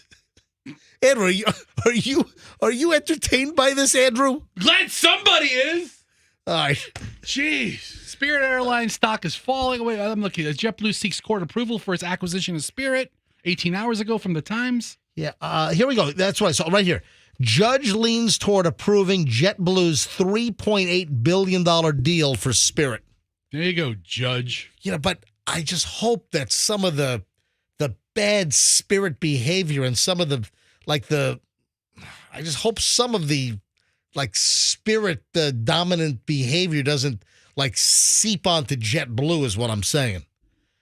Yeah, like the latest. the highfalutin people of JetBlue. Exactly. The unwashed masses of Spirit Airlines. So here's the deal. There's a guy that didn't want to wait for the line down the aisle to exit the plane. There's a dude that started climbing over seats to get off the airplane. It's like, dude, just wait. What are you doing? We've talked about this in the past. We've talked about the people that they don't understand that you exit the aircraft. You egress based on your row. You do a row, but you always have the people that think that they can just run down the aisle and beat everybody else. At best, what do you get? 2 rows? 3 rows? Right. And a lot of dirty looks. And you have to wait for the people to get up out of the row, get their stuff out of the overhead baggage compartment. But you always have these folks that just want to I'm going to beat everybody off. I'm going to beat 26 rows of people. I'm going to be able to get them so quickly and race down the aisle. And you see these people all the time. The latest, though, this is nuts. This guy decides that he's going to climb over seats. This is a passenger flew from Austin, Texas to Denver, Colorado on Southwest in the back of the aircraft. Upon arrival, grabbed his backpack and darted toward the front of the plane with headphones on. He pretended not to hear when another passenger asked, "Have the rules changed? And why don't you go back to the back and wait like everybody else?" So the guy has his headphones on. He's pretending not to hear this. The guy didn't think he did anything wrong. The seatbelt sign was off, So he's allowed to get up. Yeah, seatbelts off. He says, wait your turn isn't published anywhere. So this guy starts climbing over seats. I mean, it's just nuts. All right, here's some audio. Spirit Airlines passengers stepping over other passengers, climbing over seats to get off the plane because the aisle's jammed. What are you doing, man? Touch me again, you see cat. Oh, you'll touch me. Touch me, mother. Yeah, catch the Spirit on Spirit Airlines, baby, right there. See, that's what I don't want to. I don't want that to leak onto JetBlue. That's why I love to fly Spirit right there. Those people. I have. You've flown Spirit, right? One flight, and it was great. Nobody got stabbed. I have never flown Spirit Airlines. Okay, never. What are you doing, man? Touch me again, you see cat. Oh, you'll touch me. Touch me, mother. Look at that. Catch the Spirit. Yeah, you can't. The guy's climbing over seats to get off the airplane. You can't do that. Knock it off, everybody. Yeah, to your point, though, MJ, JetBlue, I used to fly that a lot out of New York. Yep. Great airline. Easiest flight out of New York. It's a JetBlue flight. JetBlue 2023 is still pretty good because I've flown plenty of JetBlue, but JetBlue 2023, not quite as good as JetBlue 2005, 2006. Oh, yes. Well, let me tell you, Spirit 2014 was nothing compared to why you being Spirit a wise? 2017. Oh, that was a good year. Why are you being a wise ass? I'm the wise ass? Yes, you are. All right. Absolutely. I'll take it. You're being a wise ass. Let me tell you about Spirit 2019. PC. You know what COVID. Oh, yes. You know what fexting is? Fexting. Fexting. Fexting. Fexting. Is it like a combination of like food porn and text messages? Nope. No. It kind of sounds like a little bit when you put Rox and Fester together. Fex. Nope. For whatever reason. Maybe you're fexting right now. You're hanging out with Rox and Fex. Last couple of days, I've seen numerous stories with fexting. Fexting. Come on. So clearly, part of it is texting. Right. So what do you think the F is at the beginning? Fake. Nope. Fun. Nope. Flirty. Keep hitting me with F words. Okay. Well, don't worry. Have a seat. It's going to be a while. Come on, guys. Don't say it's a word that I hate. Fexting. Come on. What word do you hate? Tooting, but you know what I mean. No, it's not. How do you do well, that? you had a bunch of stories like that today. Right. Text. Fexting is when you fight over text. Oh, yeah. Yeah. And I saw a multitude of stories about fexting and advice. Don't wreck your relationship by fighting over texting. But that's like the new term is fex. Oh, yeah, we're fexting. See, if you're fighting with someone that you don't really care about, I think fexting is good because then if you ever want to back off what you said, you can be like, I'm so sorry you took that out of context. But if you're fighting with someone you care about, I prefer to do it in person because you want them to know your full extent of your anger, right? It's more enjoyable when it's in person. There's a new survey that's out, and this is probably part of the reason why I've seen this. So 1,064 people, which is a good statistical sample when you get 1,064. So new surveys out, and nearly 80%, 79.61% of respondents admitted to engaging in arguments via text. 20.39% avoided conflict through phone communication. 47.5% have argued with their current or ex-partners through texts. You know what? I don't think I've ever had a fight with Michelle via text. I think she's gotten snarky with me a couple of, but I don't think we've actually fought. I don't think I've ever really fexted with Michelle. Yeah, she calls you up and just yells at you. Oh, yeah. I mean, it's either on the phone verbally or it's in person if we have a disagreement. I don't think we've really done this via text. Anyway, so fexting, now you know what it means. And for whatever reason, the term is, I'm surprised that wasn't the Oxford Dictionary word of the year instead of riz, as in charisma. A couple of food items here that I want to get to. Oh, and don't forget Stones tickets, folks. Yeah, we've got Rolling Stones tickets to give away in the 9 o'clock hour. So if you're listening right now, make sure you're listening in the 9 o'clock hour because we're going to give away Rolling Stones tickets, a pair of tickets for the concert coming up June 3rd. And we've got your tickets to see the Stones. A couple of food items here. And this kind of caught my attention. Listen to the headline. This was a Daily Mail. You must eat these 5 foods on the same day you cook or open them to avoid getting sick. I sent you this story. This was news to me.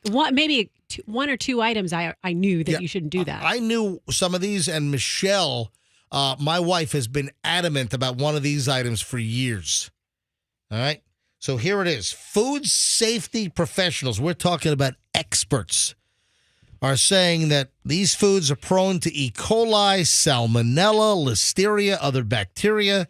So you got to eat them when you cook them same day, or if you open the item, you got to eat it the same day. This is according to Dr. Tracy Brigman, registered dietitian, clinical associate professor at the University of Georgia. All right, Dr. Brigman. At the Department of Nutritional Sciences.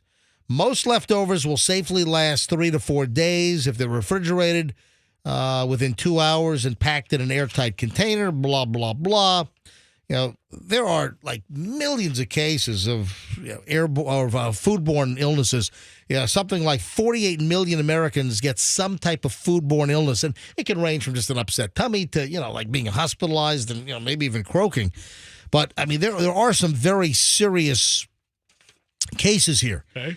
But some of the things, and Fester, are these household things or are these like really obscure things? Do me a favor, bring up the story online because it's going to be easier because they have it all partitioned out here. So it's you must eat these 5 foods on the same day. You must eat these 5 foods on the same day. I want you to bring up the Daily Mail right there. All right, click that. Let me get control of the mouse over here. And some of these things I knew, some of these things I did not know. And got to be honest, I violated some of these things, and I've never gotten sick. Yeah, I violate some, and I don't know that I'm going to change now at this point just because somebody in Daily Mail told me to. Hard-boiled eggs. Okay, I don't do that. Well, you all know. You're supposed to eat hard-boiled eggs the same day that you cook them? Well, if you open them, the egg. if you peel them. Yes. So if you hard-boil an egg and you don't peel it, you're okay. Like right now, I got to be honest. 1, 2, 3, 4. I think I've got about 8 or 9 hard-boiled eggs in my fridge. You know what's interesting about this? Yeah. I know you guys shop at Costco.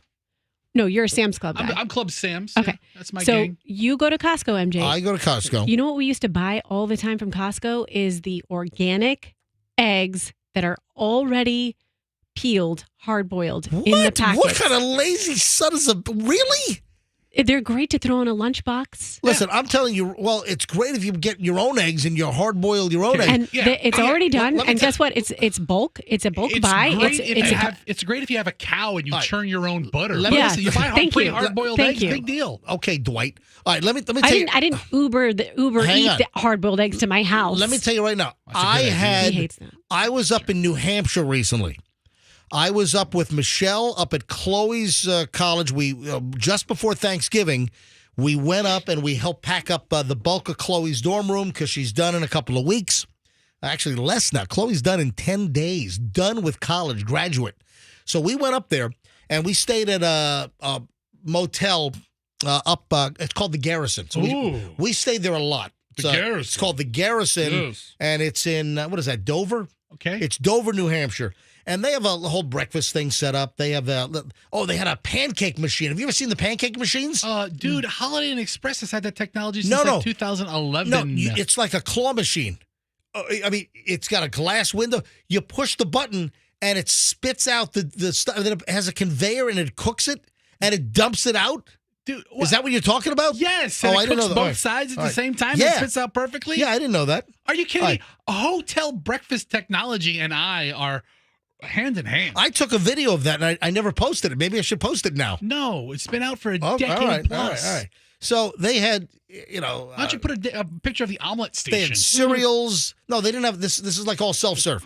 But they had the hard-boiled eggs. You know, like some convenience stores sell them, the hard-boiled. Is that what you're talking about? Yes. The hard-boiled eggs that are in like a plastic package and you open them up and they're, let me tell you right now, those were the worst freaking eggs I've ever had in my life. Okay. They were inedible. And I've had that before. Some of those pre-hard-boiled eggs that are like done in a factory are absolutely awful. Yeah, they're a little rubbery sometimes. Just horrible. I mean, I would rather eat, I think, rubber bands. Terrible. Yes. Sir, we have an option of hard-boiled eggs from a box or rubber bands. Which one would you prefer? I'll take the rubber bands. Oh, yes. Sir. All right, so let me go back to my story here. All right. So hard-boiled eggs, once you peel them. Peel them. And like my hard-boiled eggs, I don't make hard-boiled eggs where the yolk is like, you know what I hate? When you have a hard-boiled egg and the yolk is totally hard and then the little pieces break off and get stuck in your throat. Oh, yeah. Yeah. You know what I'm talking about? Totally. And then you're coughing. It feels like you got little pieces of yolk in your lung. Yeah, it's like soft chalk. Right. I got like yellow yolk lung disease or something. This is turning into a hard-boiled egg podcast. Well, hang on. Really in-depth. Well, no, but hard-boiled egg stuff. I do not cook a hard-boiled egg with a hard yolk. I like a soft, like gelatinous. Okay. I like when you get just that it's not totally soft and it's not hard. It just you get that nice soft gelatinous. I want to take an egg and shove it in my eye right now. Anyway, hard-boiled eggs, do not peel them and then keep them around for days. Apparently, that's really bad for you. So, again, one of the foods that you got to eat right away, same day. Ground meat. The USDA cautions that ground meat lasts just 1 day, a maximum of 2 in the fridge before it goes bad. Really? I'll order a hamburger out to eat, take it home, and eat the rest the next day. No, that's cooked. That's cooked. We're talking about raw ground beef. The raw ground beef. You can't do that. Okay, that sounds reasonable. Once you buy it and unseal it, you got to use it. Okay, I went to Sam's Club, bought a 6-pound package of ground beef. Yeah, you got to freeze it. So you got to take what you want then and there, and you got to portion out the other, and you got to freeze it. Sometimes I get these Sunbasket options, and they'll send you the meat, but they don't say that you have to use it. That you don't have to freeze it within a day. All right, let me go through the list quick. Cantaloupe melon. Cantaloupe. So food safety expert Dr. Darren Detweiler at Northeastern University in Boston, former FDA and USDA food safety inspector, says that cantaloupe should never be kept for an extra day in the fridge because pathogens like salmonella and listeria grow quickly. Sounds delicious. All right, so we're with ground beef, we're hard-boiled eggs, we're cantaloupe, raw chicken. If you bought chicken and forgot about it for a few days, chances are it's already going bad. So you gotta use your chicken quickly as well. Cooked rice. That was the one that kind of struck me as odd. It doesn't always taste great. Remember there was a kid that got like some kind of deadly disease or the kid died from eating like leftover chicken fried rice. I thought it was like spaghetti noodles of some kind. I think that's happened before as well. Like he ate his roommate's food or something. Yeah. So there you go. That's the list of foods that you got to eat like right away. Don't save it. Cantaloupe, rice, ground beef, and then hard-boiled eggs once they're peeled. Raw chicken. Yeah.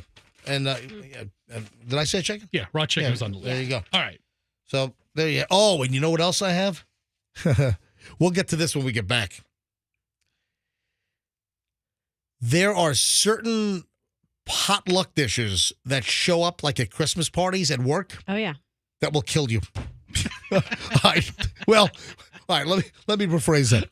There are certain potluck items that have a greater chance of making you sick with a foodborne illness. Hold on, we'll get to that coming up in just a bit. Hey, did you hear about the kind of the dust up and what's happened? You know Chris Wallace?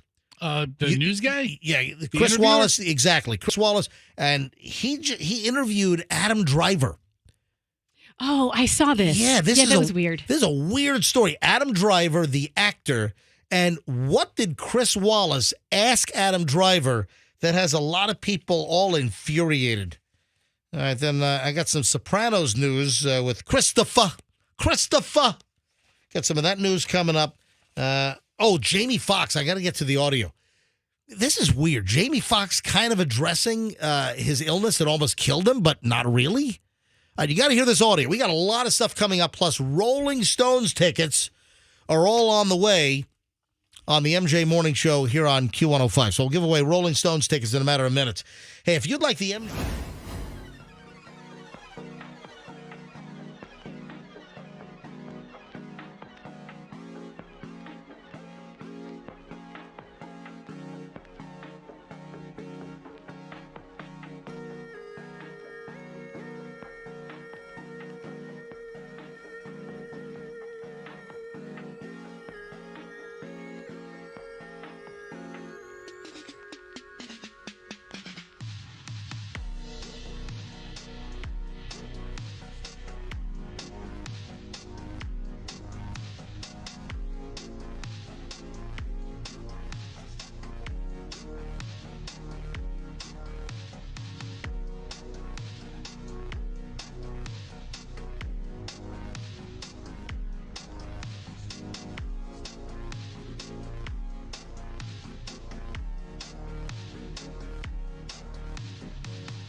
902. Nice long segment here. We'll do Rolling Stones tickets this hour, so keep listening. We'll tell you when to call in, what number caller to be. Oh, you got to be kidding me.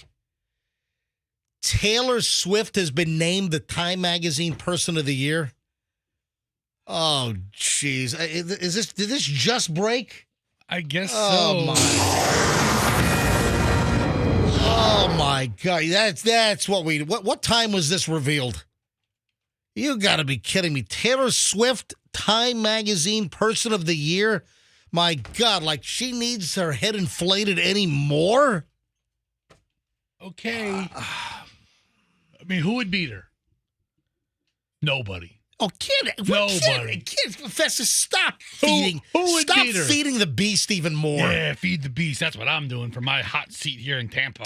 Yes, feeding the beast. All right, Roxanne, should Taylor Swift be the Time Magazine Person of the Year? No, you know who should be? I'll tell you right now. What? Britney Spears. I'd rather see Britney. Neither, but come on.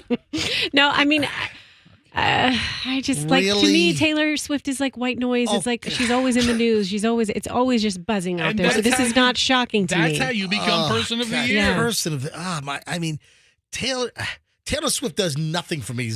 You know what? Let's go to phones on this. I guess the news broke an hour ago. Hey, Andrew, you usually get alerts like this. Andrew, where were you? Really?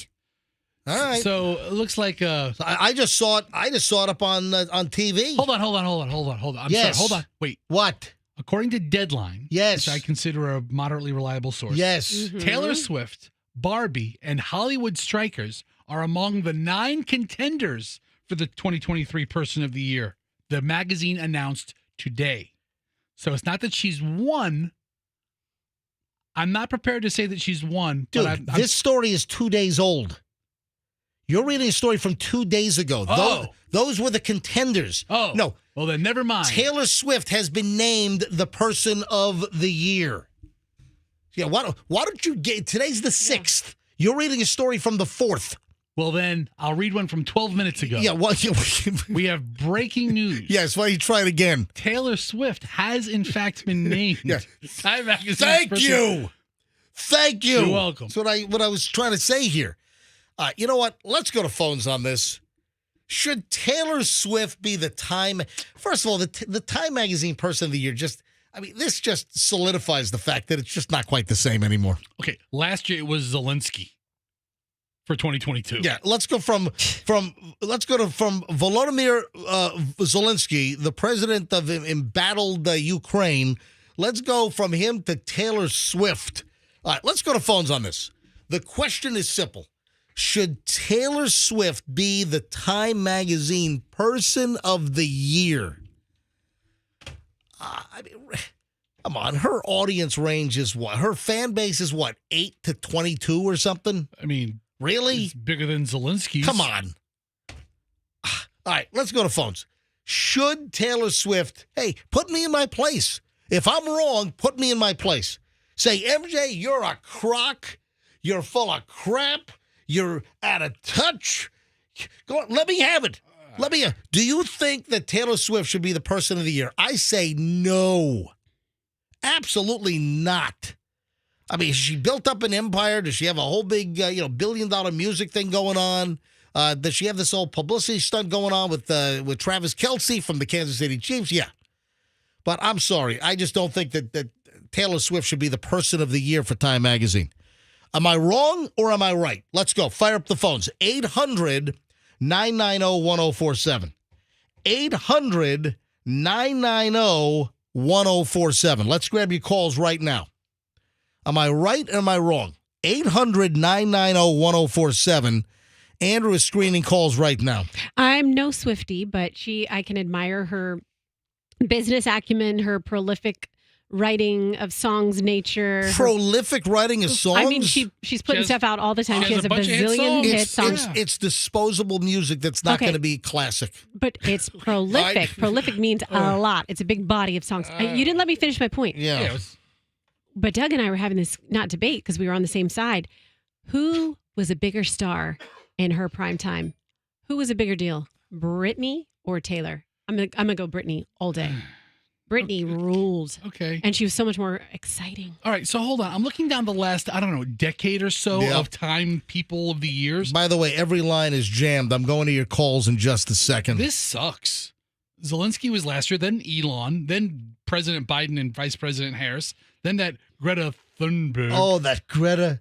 Yeah. How dare you! How dare you! Then it was the reporters who exposed the Khashoggi murder, by the Saudis. I think a lot of it, I mean, that's a good one, but I think a lot of it is like who's been Googled the most this year. Yeah, that's where they come up nobody with of their any list. entertainment value in a long time. Let's go to phones. Let me grab your calls. Let's go. My question is, should Taylor Swift be Person of the Year? You know, I'm going to keep a tally here. Yes column, no column, and here we go. Let me start with Crystal in St. Petersburg. Hi, Crystal. Welcome to the MJ Morning Show. Hi. I think you're so wrong. I mean, she's been making music for so long. Since she was a little child, she was writing her own songs and she was performing her own music and tons of stadiums. Hey, listen, Crystal, I'm not going to argue with you. She's sold out these dates. She's a billionaire now, apparently. She is talented, a musician. She plays lots of instruments. Listen, I give her credit. I recognize her talent. She's not my cup of tea, but I recognize she's very talented. I just don't think it rises to Time Magazine Person of the Year out of a She's planet. bigger than Beyonce. And who would you think would deserve this title right now? Honestly, besides Taylor Swift, who else? Who gets it? Travis Kelce. I can come up with many of them. Hey, if you don't mind me, Crystal, if you don't mind me asking, how old are you? I'm 39. I've been listening to you since I was in middle school. Awesome. You used to wake me up in the morning, and I won boobs from you in 2008. awesome. You won boobs in How are those boobs doing here in 2023? I've had them replaced one time, but they were wonderful, and they changed my life, honestly. Why'd you have them replaced? One of them popped a few years ago. What'd you do to have it pop? I have a couple of assumptions, but I don't know if I should say. Okay. Playing a little too rough, maybe. A little too rough. Yeah. All right. Don't squeeze the Charmin. Yeah. All right, Crystal. All right. I think we get the idea. Crystal, thanks for listening. Thank you. Have a great day. Listen, people can still love the show and disagree with me. All right, so Crystal says Taylor Swift should be Person of the Year. I say no. Let me grab Rachel in Clearwater. Rachel, should Taylor Swift be Person of the Year, Time Magazine? No, she should not. Why? Why should she not, Rachel? Yeah. Because I feel like she's just an entertainer. What has she done for society? What has she done for the environment? I haven't heard anything. She's caused a lot of 11-year-old girls to scream. Yes.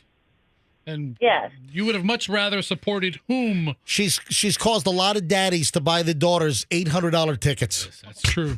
All over the world. Yeah. Hey. I mean, I wouldn't say Person of the Year, but Dolly Parton should beat out Taylor any day. Rachel, if you don't mind me asking, I'm just trying to see if there's a demographic thing here. How old are you, Rachel? Of 45. All right, so we have a 39 and a 45 now. Thank you, Rachel. Have a great day. Thank you. All right, so we're tied 1-1. Kim is in Dover, probably right next to your gig at General RV over there. Probably right down the road. Yeah. Hey, Kim, you're on the MJ Morning Show. Kim, should Taylor Swift be the Time Magazine Person of the Year? 100% not. Why do you say that? First, I don't particularly care for her music. I don't think that her music gives anything to the industry. Second of all, I'm a disabled veteran. She hasn't done anything at all that I can read for the veterans. She contributed, I think $250,000 or $250,000 to Keisha because Keisha was having a trying time. Oh, yeah. Well, what about all the homeless people that are out there? What about all of the abused children? What about, the children that are trying to get adopted but they can't, or they just a whole bunch of different things. I mean, my perspective on life is just a little bit different than. Hey, Kim, if you don't mind me asking, so you served the country, what branch were you in? I did Navy and Army. Wow, and then what caused your disability? I got shot, so I was medically retired. Oh my! Where were you shot? Believe it or not, I was shot in Fort Huachuca, Arizona by one of my own soldiers over a Article 15 and a tongue ring. Oh, my. So were you like a commanding officer, or you like a sergeant, and then you went after what happened? No, I was a staff sergeant in E6 Yep. in the Army, and the regulation at that time, which was AR 670-1, states that no body piercings, no visible body piercings in uniform. You know, at least the everyday work uniform. So you had an enlisted with a tongue ring. You called them out on it, and they shot you? Well, I called them out on it 5 times in 3 days and told them to remove it. They didn't want to remove it, so after the third time, we can recommend an Article 15, which is what I did. And she got what they call 45, and 45. So it's 45 days of restriction to the barracks, 45 days of half pay, and 45 days of additional duty. So how'd you get shot? She faked being sick, and when I went up to meet with her, I turned to readjust the door so that the door would not be shut with just she and I in the room, and she shot me in the back. So what? So was she convicted of attempted murder? She was convicted of attempted murder of a senior non-commissioned officer. She got 20 years in Leavenworth. Oh my God! So is she still there? Yes, she is. Oh my God, Kim! What a freaking story! Listen, thanks for your service.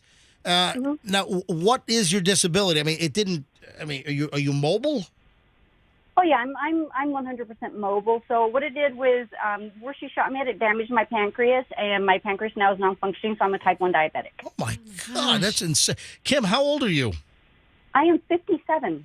Unbelievable. Listen, thanks for your service to this country, Kim, and thanks for listening. No problem. Thank you. Yeah, my uncle did time at Fort Huachuca. He was a captain in the Army. Thank you very much. Wow. That is insane. I mean, the stuff we're talking about, Taylor Swift, stuff you get out of this. All right, so it's 2 calls now that say Taylor Swift should not be Time Magazine Person of the Year to 1. Let me grab Angela in Plant City. Angela, you're on the MJ Morning Show. Hi. Good morning. So a few things. One, Taylor, I'm not the hugest Taylor fan, but I do appreciate her work ethic, her contributions back to society. She does do things for veterans. For one of her Eras Tour things, she gave back to a suicide prevention thing. She donated a guitar. For all of her stops, she gave back to the community, whether it be food banks, shelters, things like that. And I just wonder how long you're going to carry this torch about being butthurt of her drawing boundaries that you refuse to recognize and be the other side of the fan of sweet, darling Katy Perry. Well, listen, Katy was really nice to my daughter backstage, and I had an incident with Taylor Swift where she hung up on me during an interview, and I remember. I listened to the interview, and she drew a boundary, and you refused to respect it. So she did what she had to do. Well, but the boundary was I had the first interview nationwide, the first radio interview after Kanye West took the microphone away from her at the MTV Awards, and she didn't want to talk about it. And that's what everyone wanted to hear. Everyone wanted to hear, hey, just tell my audience a little bit about the incident. And she didn't want to talk about it and then hung up on me. And I'm sorry. I did what I felt I had to do, and I guess she felt what she had to do. She hung up on me. Except you're carrying an axe all these years later against her.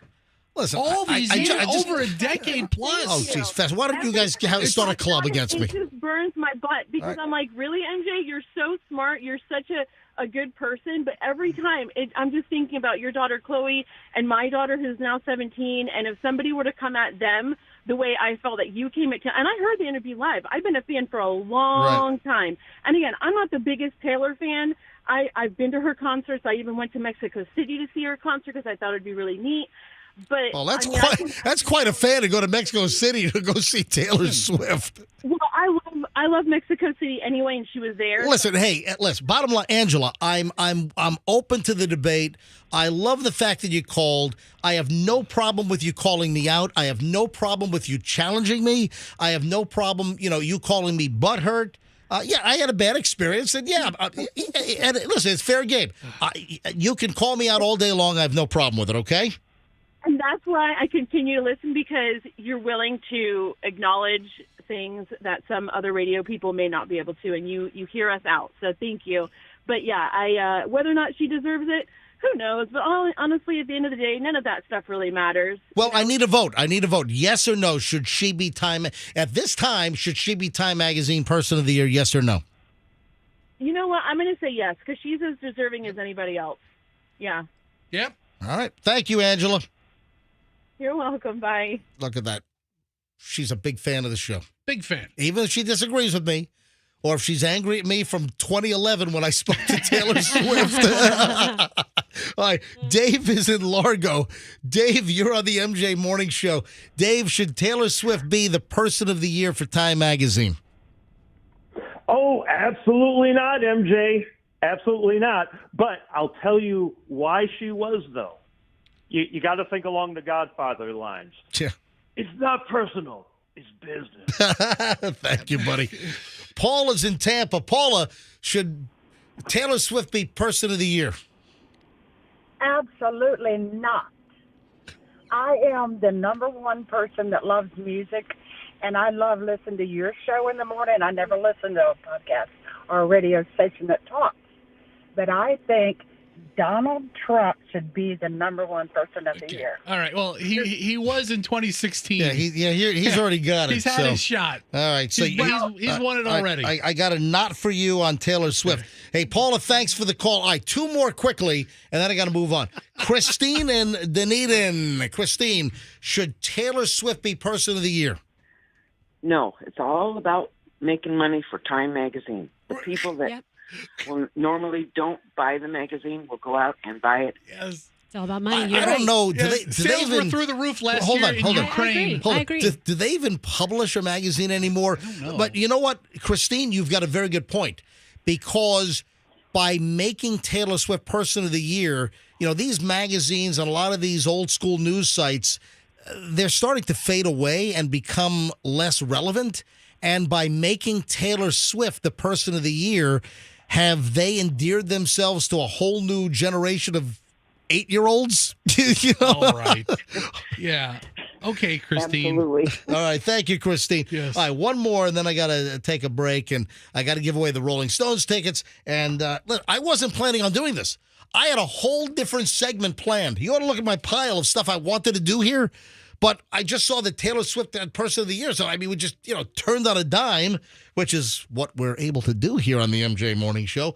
John, last call. John in Tampa. John, should Taylor Swift be Person of the Year, yes or no? Absolutely. And I hate her probably the most. But look, Time Magazine, it's not about who earns it, who deserves it. It's about who causes the most buzz.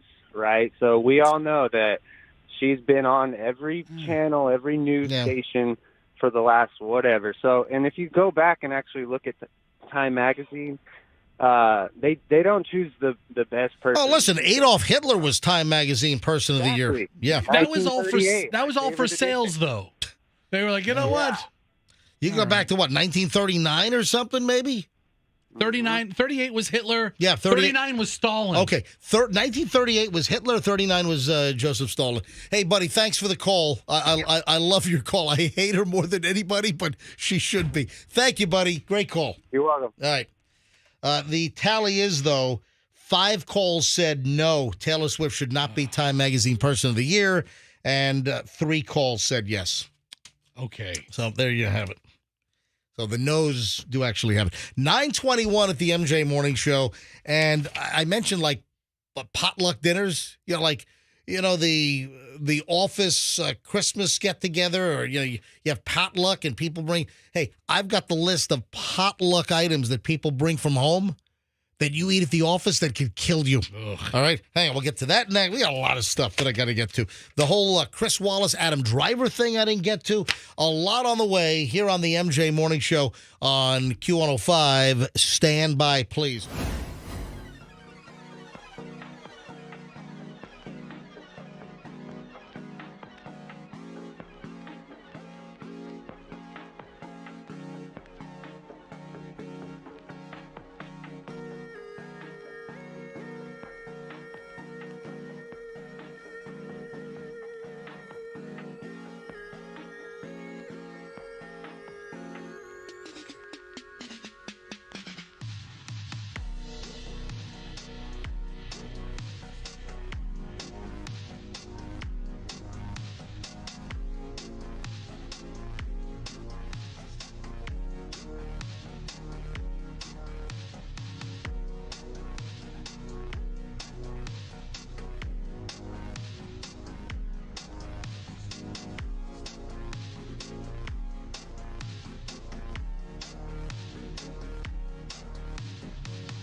right, here we go, folks. It is 9:29 at the MJ Morning Show. Oh, you know what I did? I screwed up. But listen, we turned on a dime because we heard that Taylor Swift won the Time Magazine Person of the Year, and we, immediately shifted into that discussion. But I blew right by the 9:10 must-hear story. So I guess better late than never. And a lot of other things to do here in the final segment. And we have Rolling Stones tickets to give away in just a bit. Keep listening. I'll tell you when to call in, what number caller to be, and you'll go to the Stones in June. Probably the last time they're going to be on tour, is my guess. So the 9:10 must-hear story is one of those advice column questions. And it was... My good friend is homeless.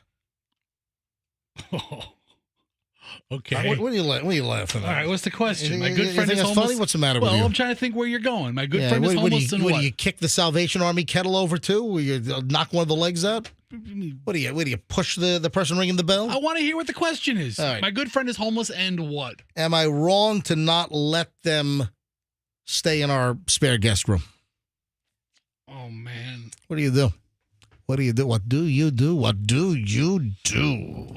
I think with situations like that, you have to have boundaries in terms of how, because those situations could go on for a long time. Once you open that door, then they could be there forever. They would be your roomie forever if you're open to that. Story is that the friend is an acquaintance of 20 years, good friend, homeless for several months. Mostly living out of their car right now. It's a her. And I have a spare bedroom. Am I wrong for not letting my good, close, homeless friend not stay at my place? That's what the question is. So, Roxanne, you're in camp, live in your car? That's what it sounds like. No, I'm not. I didn't say that. I just said you have to set the parameters for that. Well, to me, it sounds like go live in your car. No, I would be like, you can live with me, but here's what we're going to do to have the end game of me going back to having my home. It's not an open invitation that doesn't have an expiration date on it. And what would that be, Rox?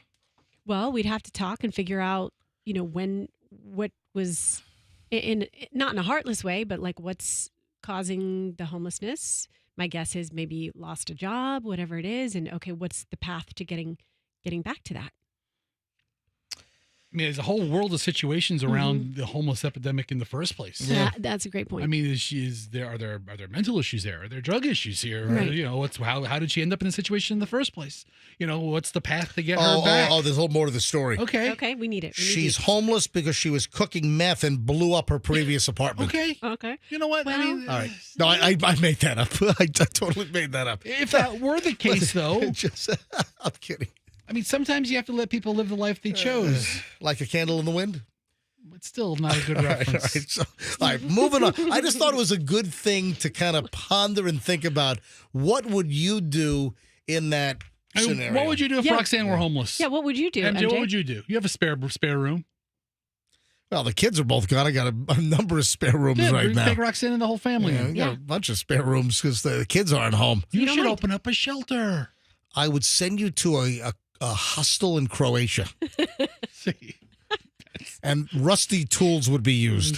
Some friend you are. The movie Hostel. Sounds like where you're sending me. That's exactly what I'm saying. All right, moving along here.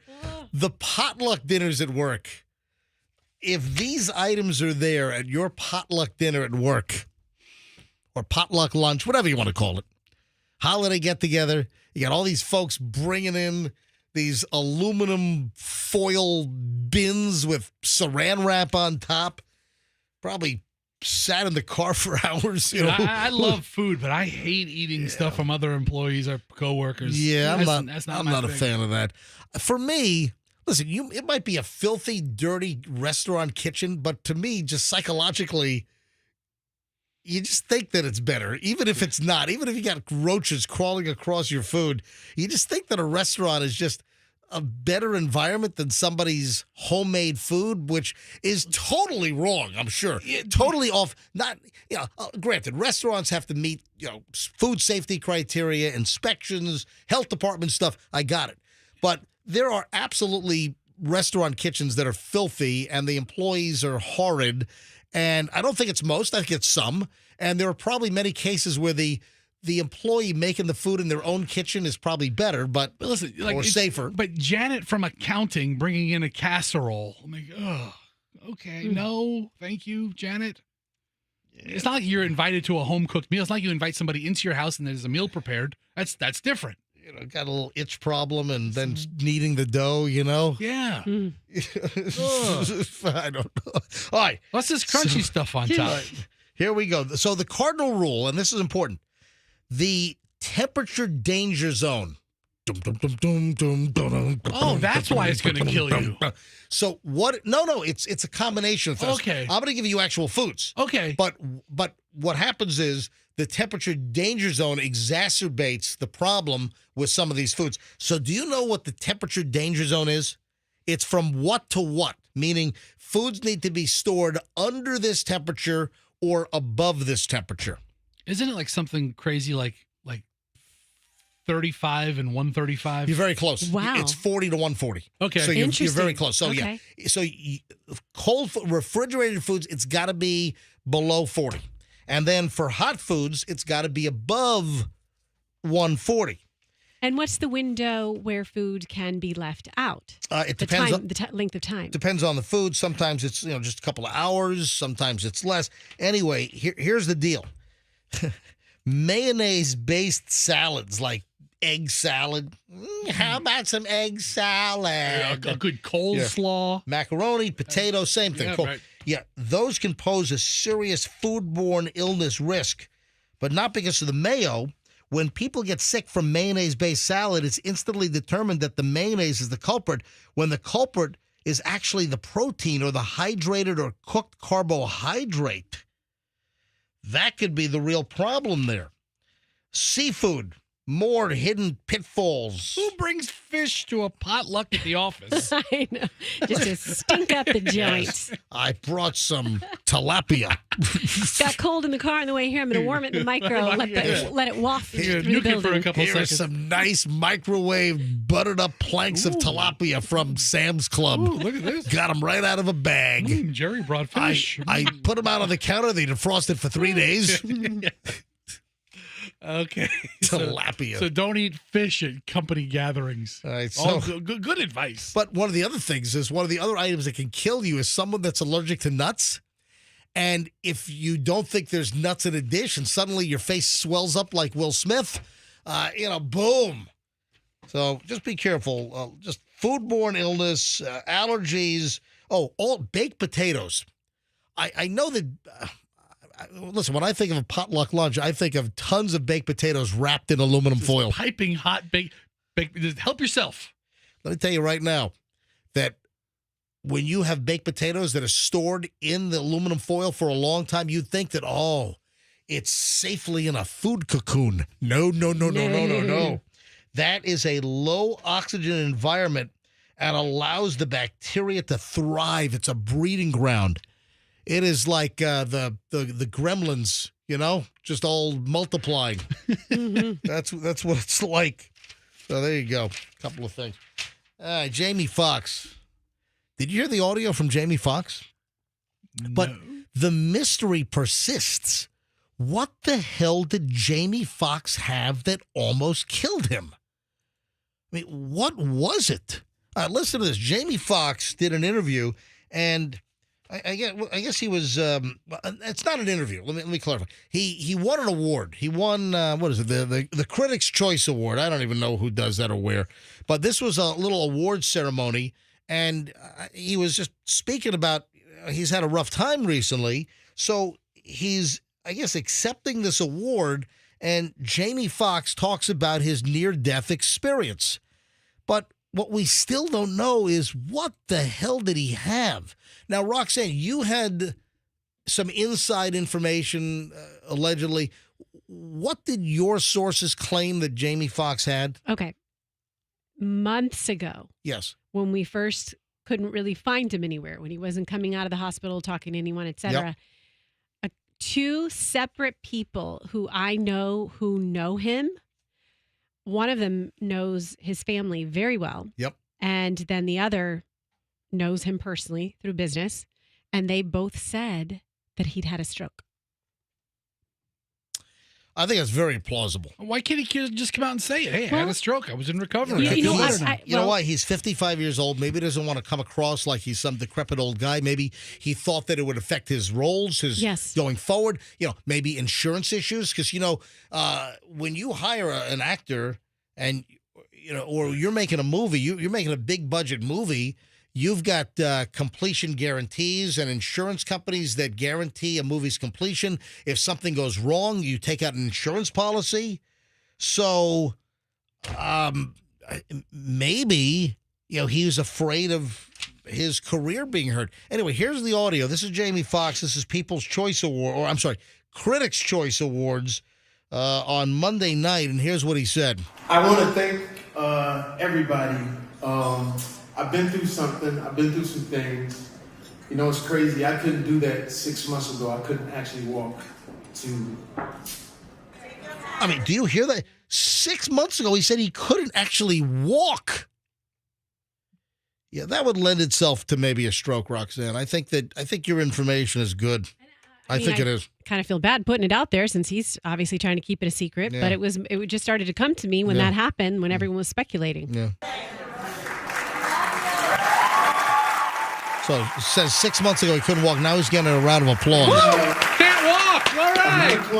I'm not a clone. Fester, stop it. I mean, why are they applauding that he couldn't walk 6 months ago? All right, can't walk. No, because he's here now. Oh. Okay. He's like, hey, things have turned around. 6 months ago I couldn't walk. Now I'm here. That's why they're cheering. All right, that explains it. I'm sorry. Okay. Yeah, I'm sure you confused the matter. I know a lot of people were saying I was cloned out there. Boy, y'all ain't Anyway, there's some Jamie Foxx. Anything else saying I'd like to? Oh, here we go. Oh, listen to this one. This is interesting as well. So one more. Let me just put this up on the soundboard here so we can just be easier. All right, here we go. So it feels good to be here. I cherish every single minute now. It's different. It's different. It's beyond. I wouldn't wish what I went through on my worst enemy. Wouldn't wish what he went through on his worst enemy. Because it's tough. when it's almost over, when you see the tunnel. I saw the tunnel. I didn't see the light. It was hot in that tunnel. So I don't know where He said he saw the tunnel, hot in the tunnel, didn't see the light, though. So he did not see the light at the end of the tunnel for a while. Am I going to the right place? He said, am I going to the right place? Come on, man. Hot in the tunnel? Am I going to the right place? What, do you think he was going to hell or something? Anyway, he's a great actor. I do like Jamie Foxx. But wasn't he accused also recently? Was an accusation leveled against Jamie Foxx? Yeah, I can't. Anyway, hey, let's give away the Rolling Stones tickets so I can grab the caller live before we shut things down. 800-990-1047. 800-990-1047. Let's go with caller number 33. Caller 33. 800-990-1047. If you're the 33rd caller right now, you win Rolling Stones tickets here on the MJ Morning Show on Q105. Caller 33, 800-990-1047. Good luck from the MJ Morning Show here on Q105. A couple of things before we get out of here. Britney Spears' father, Jamie? How's he doing? Had his leg amputated. Yeah. What? How did that happen? That's nuts. Britney Spears' father, Jamie, had his leg amputated a month ago and is not doing well. According to TMZ, Jamie had a massive infection in one of his legs that landed him in the hospital for weeks. He had 5 unsuccessful surgeries to contain the infection, and doctors decided the only way to proceed was amputation. That's pretty extreme. What that is. I mean, we didn't know about that. I didn't see this until yesterday that Britney Spears' dad had his leg amputated. That is crazy. All right. Hey, I'm going to play something. Tell me what this is. Christopher! Christopher! Christopher! And Froggy would know, but he's not here. It's the Sopranos, Adriana, right? It's Adriana. Yeah. Christopher! Christopher! Christopher! Guess what Christopher's doing? Is he working with a mob or something? Christopher, Michael Imperioli, he's opened up a speakeasy on the Upper West Side of Manhattan. That's kind of cool. He's opened up a bar. I got to check this thing out next time I'm there. Scarlet, 468 Amsterdam Avenue, between 82nd and 83rd. It's a cozy space, 500 square feet, seats around 40 people. I think it's really cool. So I saw a picture of him. He's like at the bar. Christopher. It's Christopher. He's at the bar. That's cool. Yeah, I think it's great. The secret word is Christopher. Christopher. Let me give away these Stones tickets. I'm up to caller number 32. Next one I choose is 33. MJ Morning Show. Who is this? This is Tracy. Tracy, where are you phoning from today? St. Petersburg, Florida. Well, we're in the same spot because I happen to be standing in St. Pete right now myself. Awesome. And you win. You're caller 33. Yes, that's so awesome. So cool. You like the Rolling Stones?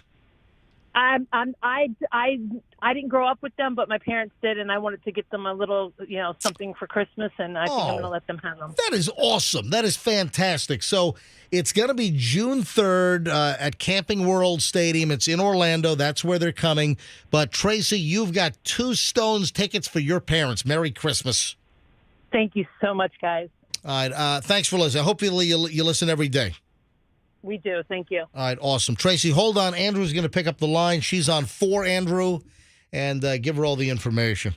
So anything else? I get to this. Oh, you know what? I didn't get to the Chris Wallace, Adam Driver controversy. Let's do that tomorrow. Oh, I really want to do that. Yeah, so we don't will. Forget it. It's in the pile for tomorrow because it really needs some time. Are you laughing? I'm laughing. Oh, why are you laughing? Like, I really don't forget it. It caught my eye. Don't forget it. Yeah. Make a note. Writing it down. Please make a note of it. Please make a note of it. 9:46 at the MJ Morning Show. Yeah, I got a lot of stuff we didn't get to today. So, you saw that Jeffrey Dahmer's dad, Lionel, died at 87. Yeah, you saw that. Yeah. Lionel Dahmer died? Yeah, a couple of and I saw that as well. I didn't get to that, but I did see that. Jeffrey Dahmer, Lionel Dahmer, has died, 87 years of age. And, of course, the whole Dahmer deal was introduced to a whole new generation of folks because of the Dahmer miniseries on Netflix, which is a smash. It was really unbelievably well done. So Dahmer's dad is dead. His head was found in a fridge. Was he eaten? No, he was 87. All right, so, and also Norman Lear. Norman Lear, legendary TV producer behind All in the Family. I mean, groundbreaking television. Norman Lear dead at 101. So young, you know? So young. Now, listen, 101, that's pretty strong. So rest in peace, Norman Lear. Really changed the face of television. Some really groundbreaking stuff. We got to roll, folks. Yes, Rox, you're holding up your hand. I have 3 things I want to talk to you about after really? the show, so don't go anywhere. Oh, after the show. Okay. All right, Fester, see you tomorrow, hopefully. Roxanne, maybe Froggy will be back tomorrow. We'll have to wait and see. We'll hold our breath. And I'm Certified MJ Radio on Instagram. Give me a follow, Certified MJ Radio. There's stuff up there. If you haven't seen it, check it out. I posted that NFL injury we talked about earlier. That's up there. You know what I forgot to talk about? What? So I talked about, you know what? I'll do this tomorrow. I got to write this down. Hang on. Let me write this down. I'll have to mention it tomorrow. Kiosk. All right. Yeah, I'll do it tomorrow. All right, folks, have a great day. So Certified MJ Radio on Instagram. My email, if you need to drop me a note, is mj@mjmorningshow.com. And we'll see you tomorrow for the Thursday show. And let's be careful out there.